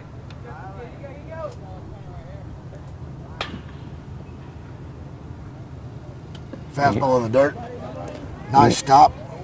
Over here, Chet Lemon's, talking about, as far as getting the ball out of the air, really stand, what he's coaching his players to do is really stay above the baseball, hitting hard ground balls, line drives, not give up those free, easy outs as just lazy line drives. At this age in amateur baseball, anything can happen. If you get a hard ground ball, those plays are tough to make. There he keeps one on the ground, up the middle, and past to diving Steven Pena. And runners will advance 1 base, and now they've got 2 on with nobody out. And again, the 3, 4 holes in this lineup coming through big. They have, let's see, 1, 2, 3. They're 3 for 4 with a hit by a pitch and a walk. I remember and the one time they got retired, he hit it 350 feet. And I remember earlier in this game, he actually had a line drive right at the right fielder hit the ball really, really well. So he's had a couple pretty good passes at the baseball before now as well. Yeah, and Milton's he had gonna another hit on the first one, and he's going to hit that one out to Gray. Coming around to score is McMullen from second base. The ball's going to get away from the cutoff man. We'll have a throw at third, and for the second time today, an over-aggressive Ryland Thomas is going to be thrown out. Thomas got popped trying to steal home earlier.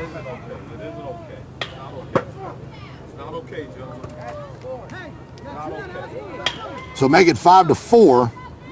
Tying run is at second in the person of Garrett Milchin. He gets an RBI and a single. And that brings up J.V. Berklet, who was grounded out twice. Once to second, once to short. That's a huge out at third base right there. That was a huge out. That was definitely a costly base running mistake that in that situation you just cannot do down by 2. Curveball doesn't do what he wanted it to, and it sails high. That's one of them.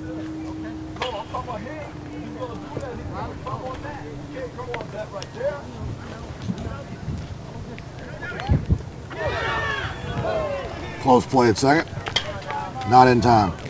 So if nothing else, they've gotten one back, turning it into a one-run game. But as you said before, you're running down to 4 outs.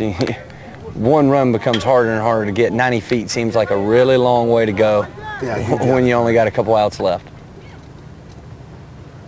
There's a fastball lifted high into the air. See what the wind does with this. Coming on hard and taking it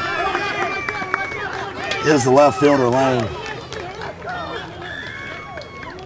And that's our problem right there. See, I knew it. That's not Jack Lane out there in left field. That is Jermaine Ward. They made a change at some point. So 5-4, we go to the 7th inning.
Some high-level discussions going on here at home plate. Not sure what that's about, but we'll take this opportunity to let you know Jermaine Ward has been in left field probably this entire time. And what's had me confused earlier is I've had Jack Lane in that spot on the lineup I was given, and then Jack Lane came in to run for Diego Guerra earlier, who he was behind, and it turned into a confusing situation for me. But we got it figured out now. So Jermaine Ward has had a single and has made a couple of good plays in left field. So nice job, buddy. Unfortunately, at this level, they don't have to check in with us when they make substitutions. So we're kind of on our own. Swing and a miss. Big inning here for Andrew Baker. He's got to hold them right where they are. I think the coach is having a conversation with the hitter. You know, first pitch, you got a 1-run lead, and he's swinging at an off-speed pitch, first pitch of the count. Not a good approach to the plate. And Norton will take that fastball and nub it back to Baker, and Baker gets an easy out to get things started. And that'll bring up Diego Guerra. Today, Guerra has grounded into a double play, singled, and scored. He was part of that big 5th inning where they played at 4.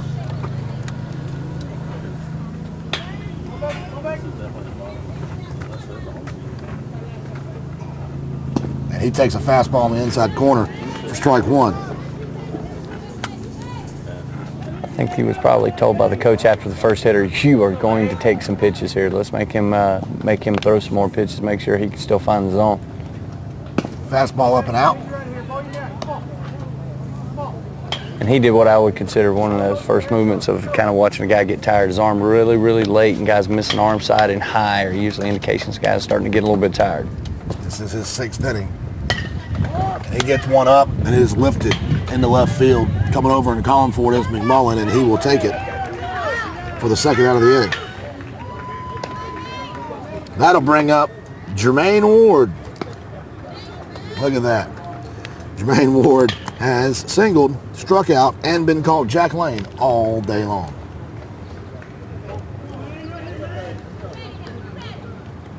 Works out good for Lane, though, I guess. That he played well. Yeah, he had a great day. If Jermaine played poorly, Lane would be upset with me. They'd both be mad. Look at that. And wow, great play. Stop. Get up, Milton. do it. Great Throws play. a strike. Milton. Great play. That's fun to watch. To his throwing hand side, and it's a great dive and stop on an absolute P-Rod hit by Jermaine Ward, and then gets up under control and throws a strike to Ryland Thomas. So 3 up, 3 down, and a chance to tie it up. We go to the top half of the 7th. 5-4 your score.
Going for the complete game here, and he will have to look at the 7, 8, and 9 hitters and maybe a pinch hitter.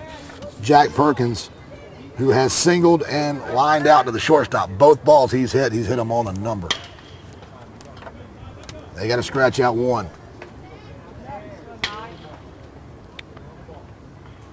Toughest out, first and last out of the inning. And the old 58-foot fastball literally comes up short.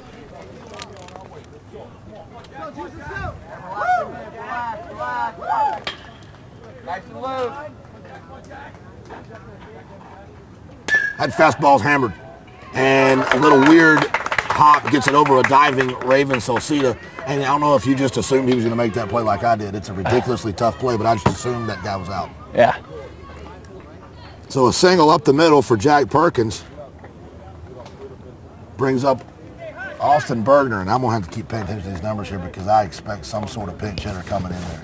I would think so at this point. They've got that kid in there who's about 6'10", 280. We haven't seen him yet. We may get a pitching change. Yeah, I would think so.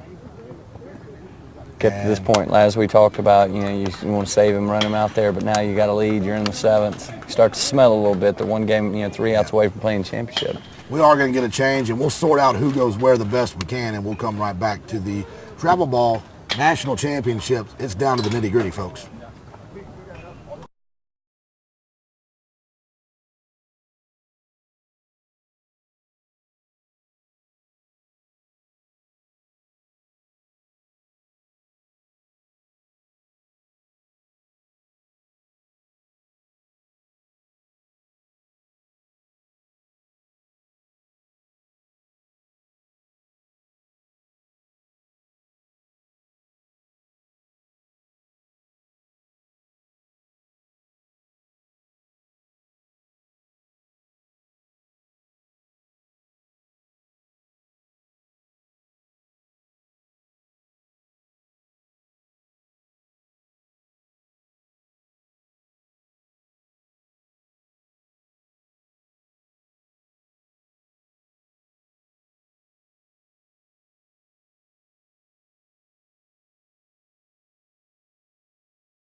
is going to come into pitch. The big right-hander is tasked now with a runner at first base and nobody on to shut him down.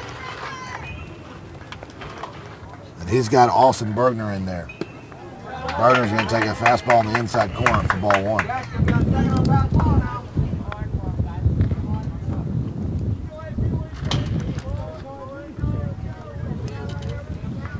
It's been a base running, bunting game.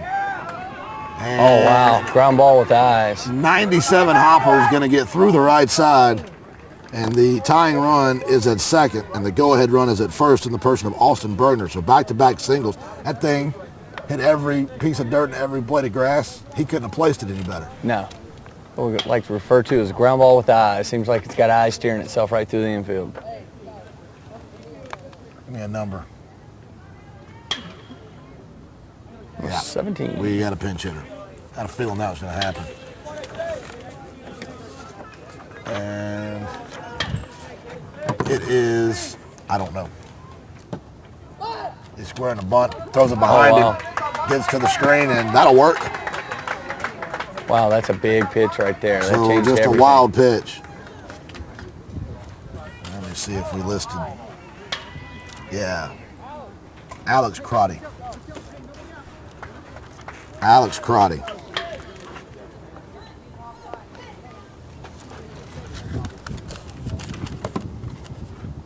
Crotty will swing at the second pitch he sees, and that might be deep enough. And it should be. Coming on and making the play is Ward, and Ward's going to cut it into third base. And just like that, the game is tied. So 2 singles, a wild pitch, and a sac fly. And Alex is going to come in as a pinch hitter and get himself an RBI. Good job getting the ball into third, though, and keeping the runner at second. Yes. The hitter did a great job getting to the plate. You know, obviously the pitch of the inning so far has been the wild pitch that moved the guys from first to second, because he hits that same ball, fly ball to left field, minimum first second. It doesn't change anything. Now you're 2 out still at first second. And now Chet Lemon is hoping that it's Andrew Baker, the green shot maker, looking for a little green shot here to go ahead. Baker has struck out, grounded out. And they'd love to have him on base. Yeah. I got a feeling that a walk's as good as a double with this kid. Yeah, he can really, really run. The secondary lead out of Bergner is telling me that anything that gets through is going to score.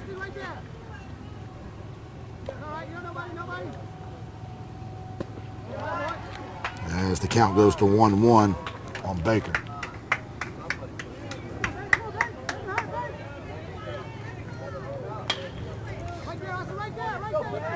This is the first rally of the day for the Juice with less than 2 outs. They've done all this, did it with no outs, and they scored on the first out. Yeah. As that one misses high.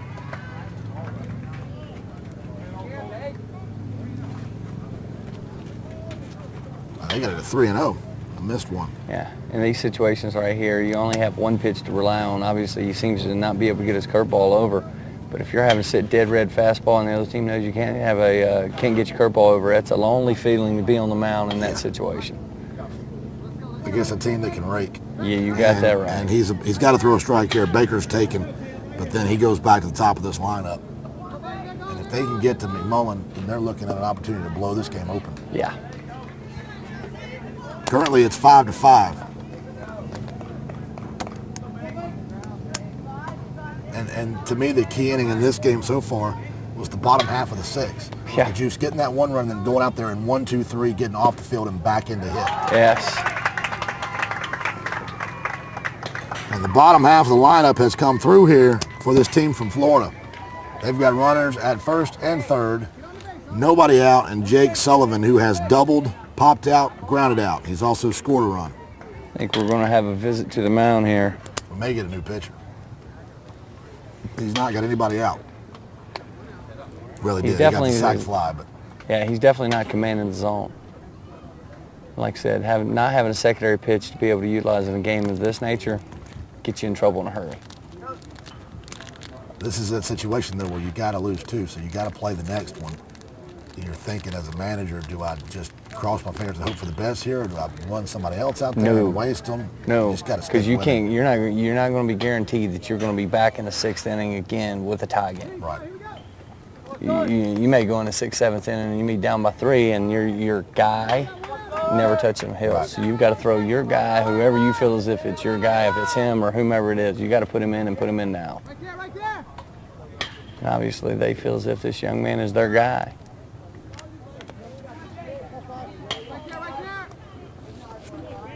Stretch. And the pitch. Fastball high and inside, catches a strike.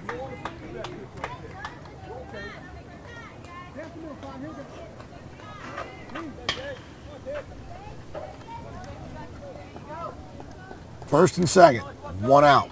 Tie game, top 7. Good curveball. Finally got one to drop in. And that's Really his has first that 2 big strike 12-6 looping curveball, which is actually a very, very difficult pitch to throw for a strike, but also it's incredibly difficult for umpires to call a strike because it comes through such a steep angle in the strike zone. They'll throw it behind him again. Yeah. Hey, your run's way too important, buddy. My man Salcina's out there. He's competing on every play, man. Absolutely. He's competing on every play. I want that kid's card. I want his baseball card. He works so hard.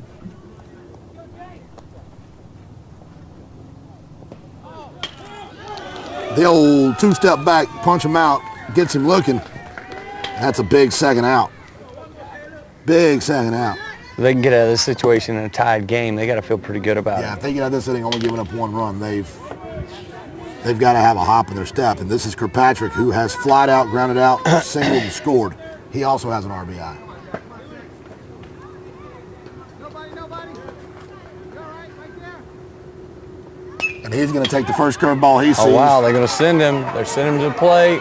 Play at the plate coming in from Ward, up the line, and Florida leads it under the tag on a hustle play is Andrew Baker. We knew Baker could run. They figured 2 outs, this is our shot. They sent Bergner. The throw was up the line from Ward, and then Baker gets underneath the tag, and this team from Florida, the Juice, now leads 6-5.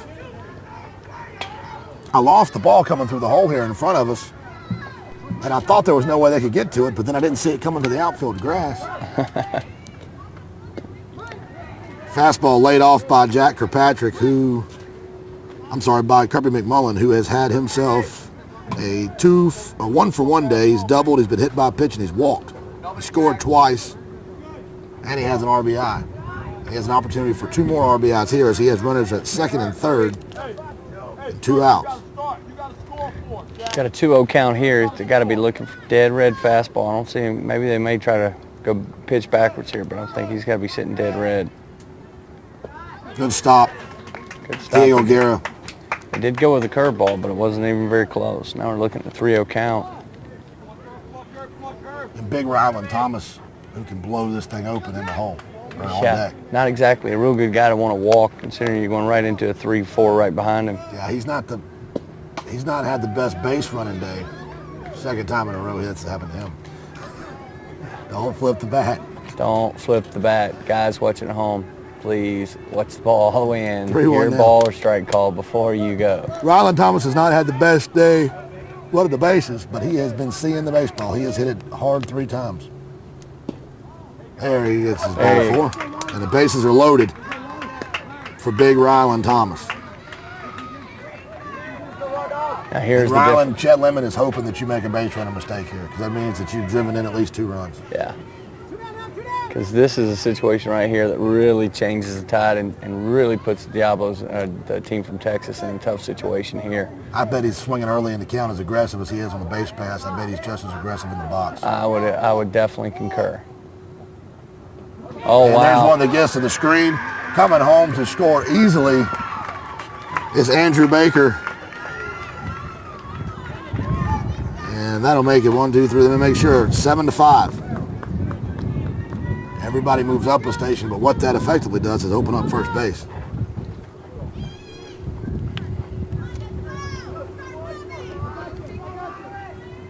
Good. 1-0 pitch. Fastball down Peachtree. He's taking all the way, and he's not happy about it. Look at him. He's drooling. That was the one.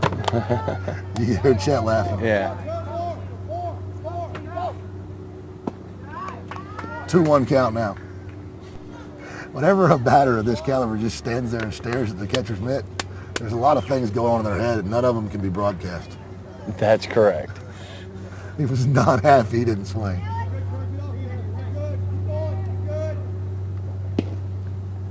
He'll take Another that one on pretty the good outside pitch there. corner. Yeah, guys get so keyed up in these moments, and they're just looking for a perfect pitch, middle to middle in, thigh high. The reality is that may be their perfect pitch, but pitchers aren't going to throw it there. Not on purpose. Not on purpose. And if you're only going to look at that pitch, you're going to probably watch a lot of pretty good pitches go by. And it's a good idea to come in there with the curveball, get him all charged up. He does a good job of laying off of it. Full count now, and I don't give in. There's no way I give in here. No way. Come right back with the hook. The only problem is with the curveball is he's thrown it to the backstop twice already. And a great stop. Look at Good Diego stop. Garrett just giving it up to get out there and knock that one down. So base is loaded now. And Garrett Milchin has lined out, grounded out, singled, and made one of the best plays you'll ever see at third base. Yep. Actually, did he lead off our inning with the single? No, that was Jack Perkins. He's had about the same day at the plate as him. Yeah.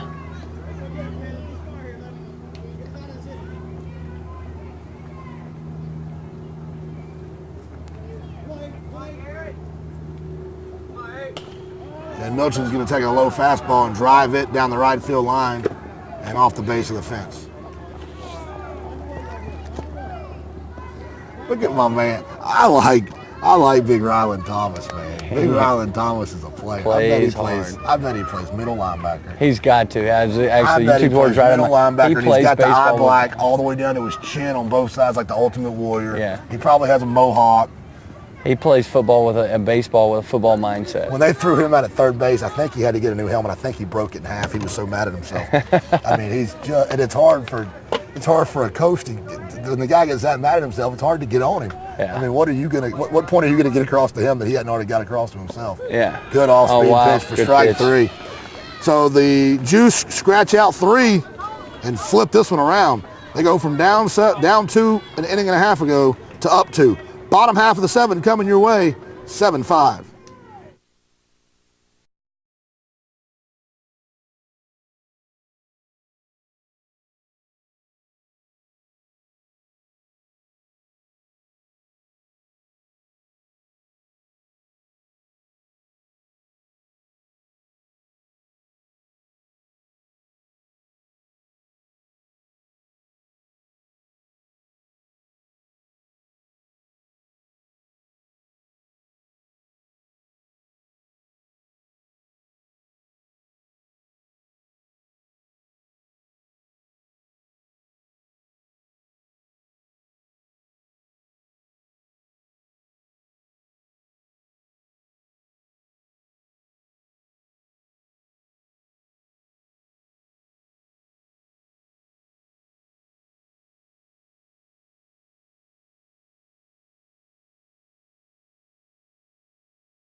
Bottom of the 7th.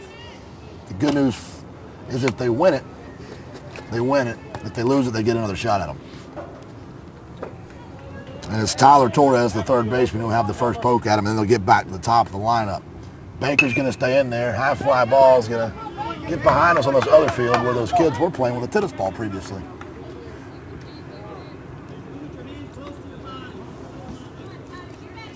little surprised he was hacking away first pitch of the inning there instead of usually situations like that, trying to get the base runners to take till you get a strike.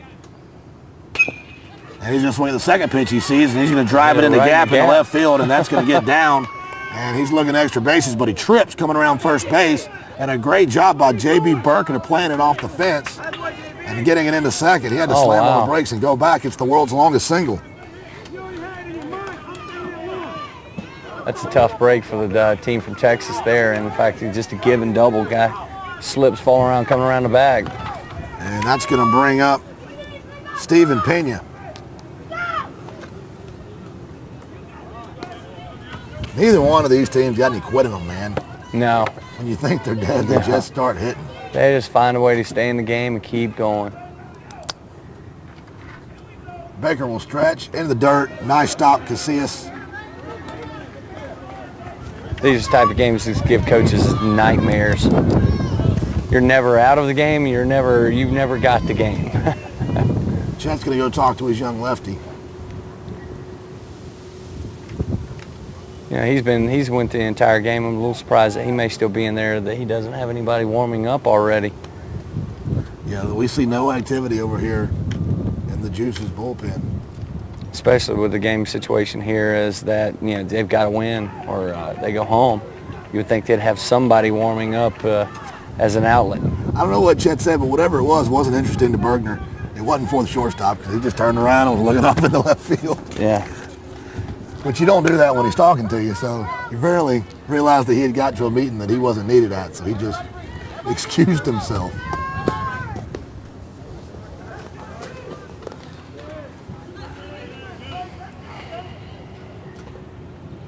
Here we go, top of the lineup, nobody out, got to score 2. And the fastball, we've seen 2 trips and 2 fastball strikes.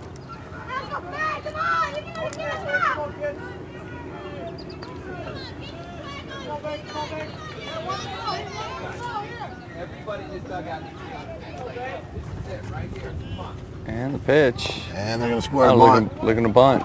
Looking for the tie. Well, we've seen Steven Pena bunt for a hit twice now. Yeah. Now once he had a solid single in the first, but then he pulled that beautiful bunt down the third baseline. Yeah. He's got 2 strikes on him now, though. That's the first actual contact they've made on a bunt today that didn't get into play. They had 1 swing and a miss that the Jolly Green Giant probably couldn't have got to. There's a good fastball with a little bit of extra giddy up on it. And somehow Steven Pena lays off of it. Pretty good pitch there. Tyler Torres will lead from first. Stretching is Baker. Never looked at the runner. Fastball drilled up the middle Right down the and middle. off Oh, of a my. diving Jack Sullivan. Coming up with it is McMullen. So 2 singles to start this one off. Has got the game tying run at first and the winning run at the plate in the person of Keone Givens. Givens went the pitched 5 2/3 innings in this one, and he's got a single, a line out, and a strikeout. He's also scored a run. Now it'll be interesting again. Are they going to bunt him over? Or are they going to let him swing?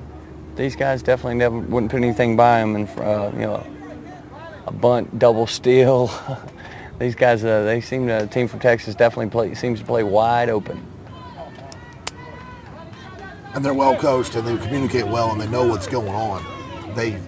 Whatever they want to do, they can do. They have the ability to do it, I should say. Fastball in the inside corner for strike 1.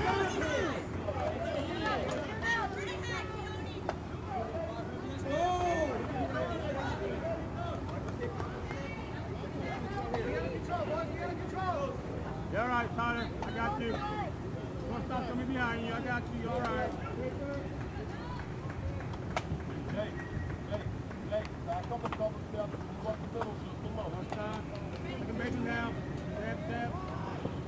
Squaring a bunt, good stop, loses the ball. Oh, wow. But jumps on it, does Casillas. It was underneath the umpire. Yeah. I lost it for a minute there myself. It's pretty good base running there, and in fact, you stay put away instead of trying to advance there, because that could have been a huge base running mistake. If he tries to move up, they throw him out at third. Looking for any out right here.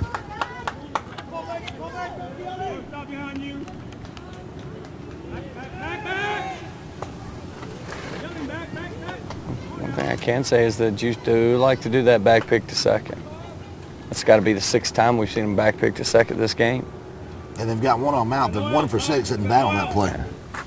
But what happens is typically at second base especially, guys don't hold runners well at second. It allows you to still third incredibly easily if they don't hold you at second or they don't back pick to second. So Gibbons up there still looking at bunt to move these runners over.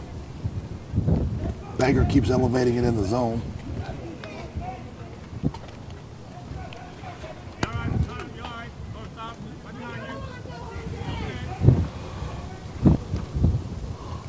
Now squares to bunt again. That's a good pitch, just misses low and in. And 3-1's the count. That's a good pitch. Yeah, it's a great pitch, great location. Just missed, just a bit in. See what they do here, 3-1. They've been trying to move him around, but he's got a good hitter's count here. I think you almost have to let him hit here. Walks is better than bunt, though. Yeah. And he'll get his walk. And the bases are loaded with nobody out in the bottom half of the 7th. They're going to make a change here.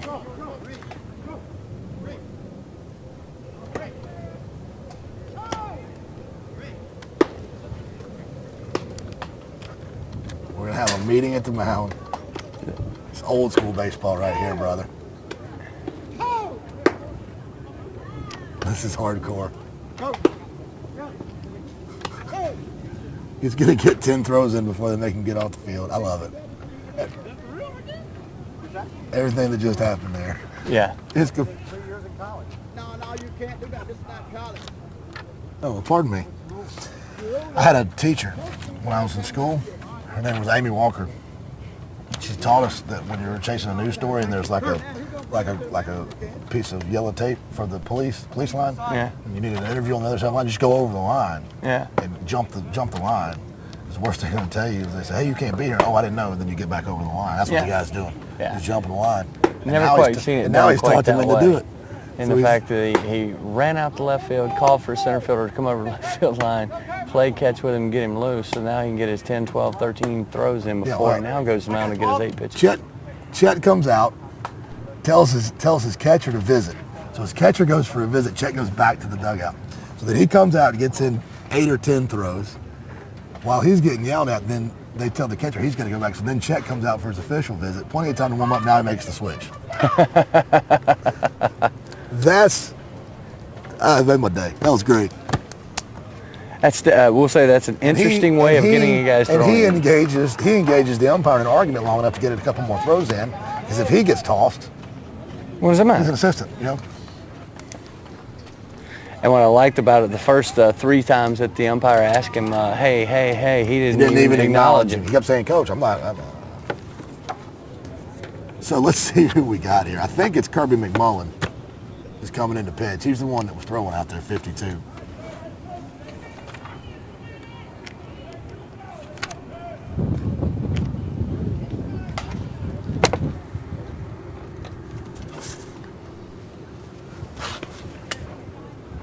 So we have bases loaded. How many outs we have?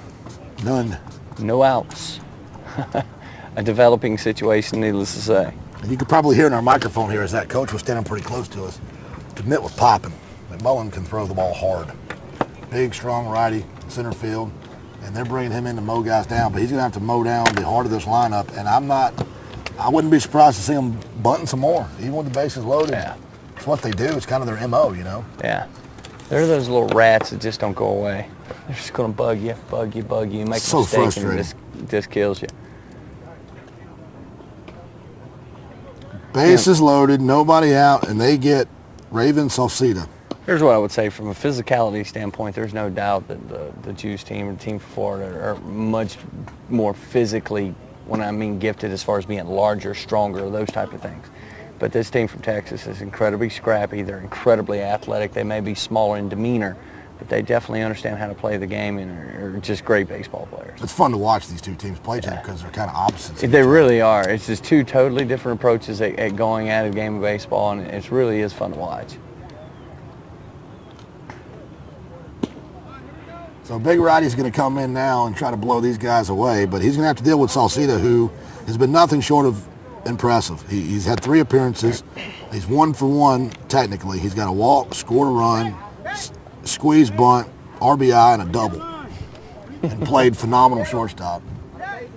And as we said, him being small and demeanor in these situations feels like you're having to throw the ball in a thimble. Yeah, and he's going to compete on every pitch. Yeah.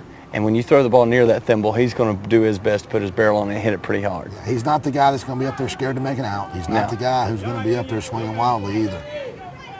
This is absolutely the last guy you want to see. It's the last guy I'd want to see. Yes, absolutely. I would definitely agree.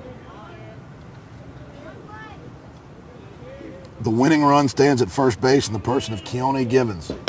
High fly Holy ball, cow. deep Going left back. field. Going back is Burkett. Burkett at the wall. He looks up. It's And he out of hits a here. grand A slam. walk-off grand slam by Raven Salcida. We've said the whole game. He's the one to watch. He is And outstanding. Salcida comes in and parks at 365 in left center field, and the first pitch he sees from Kirby McMullen leaves the yard. The smallest guy on the field leaves the yard in the biggest moment.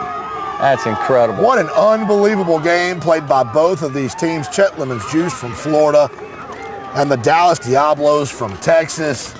Unbelievable ball game that we just knew had to come down to the last at bat. It's the Travel Ball National Championship presented by TravelBallSelect.com. Thanks to our sponsors Reebok, Marucci, Rawlings, Swing Away, for Chance Beam. Man, what a great ending. Our director, Amy Walker, our technical director, Sherilyn Favash, our production assistant, Jason Reeves. I'm Casey Bass saying we will see you right back here in a few minutes, everybody.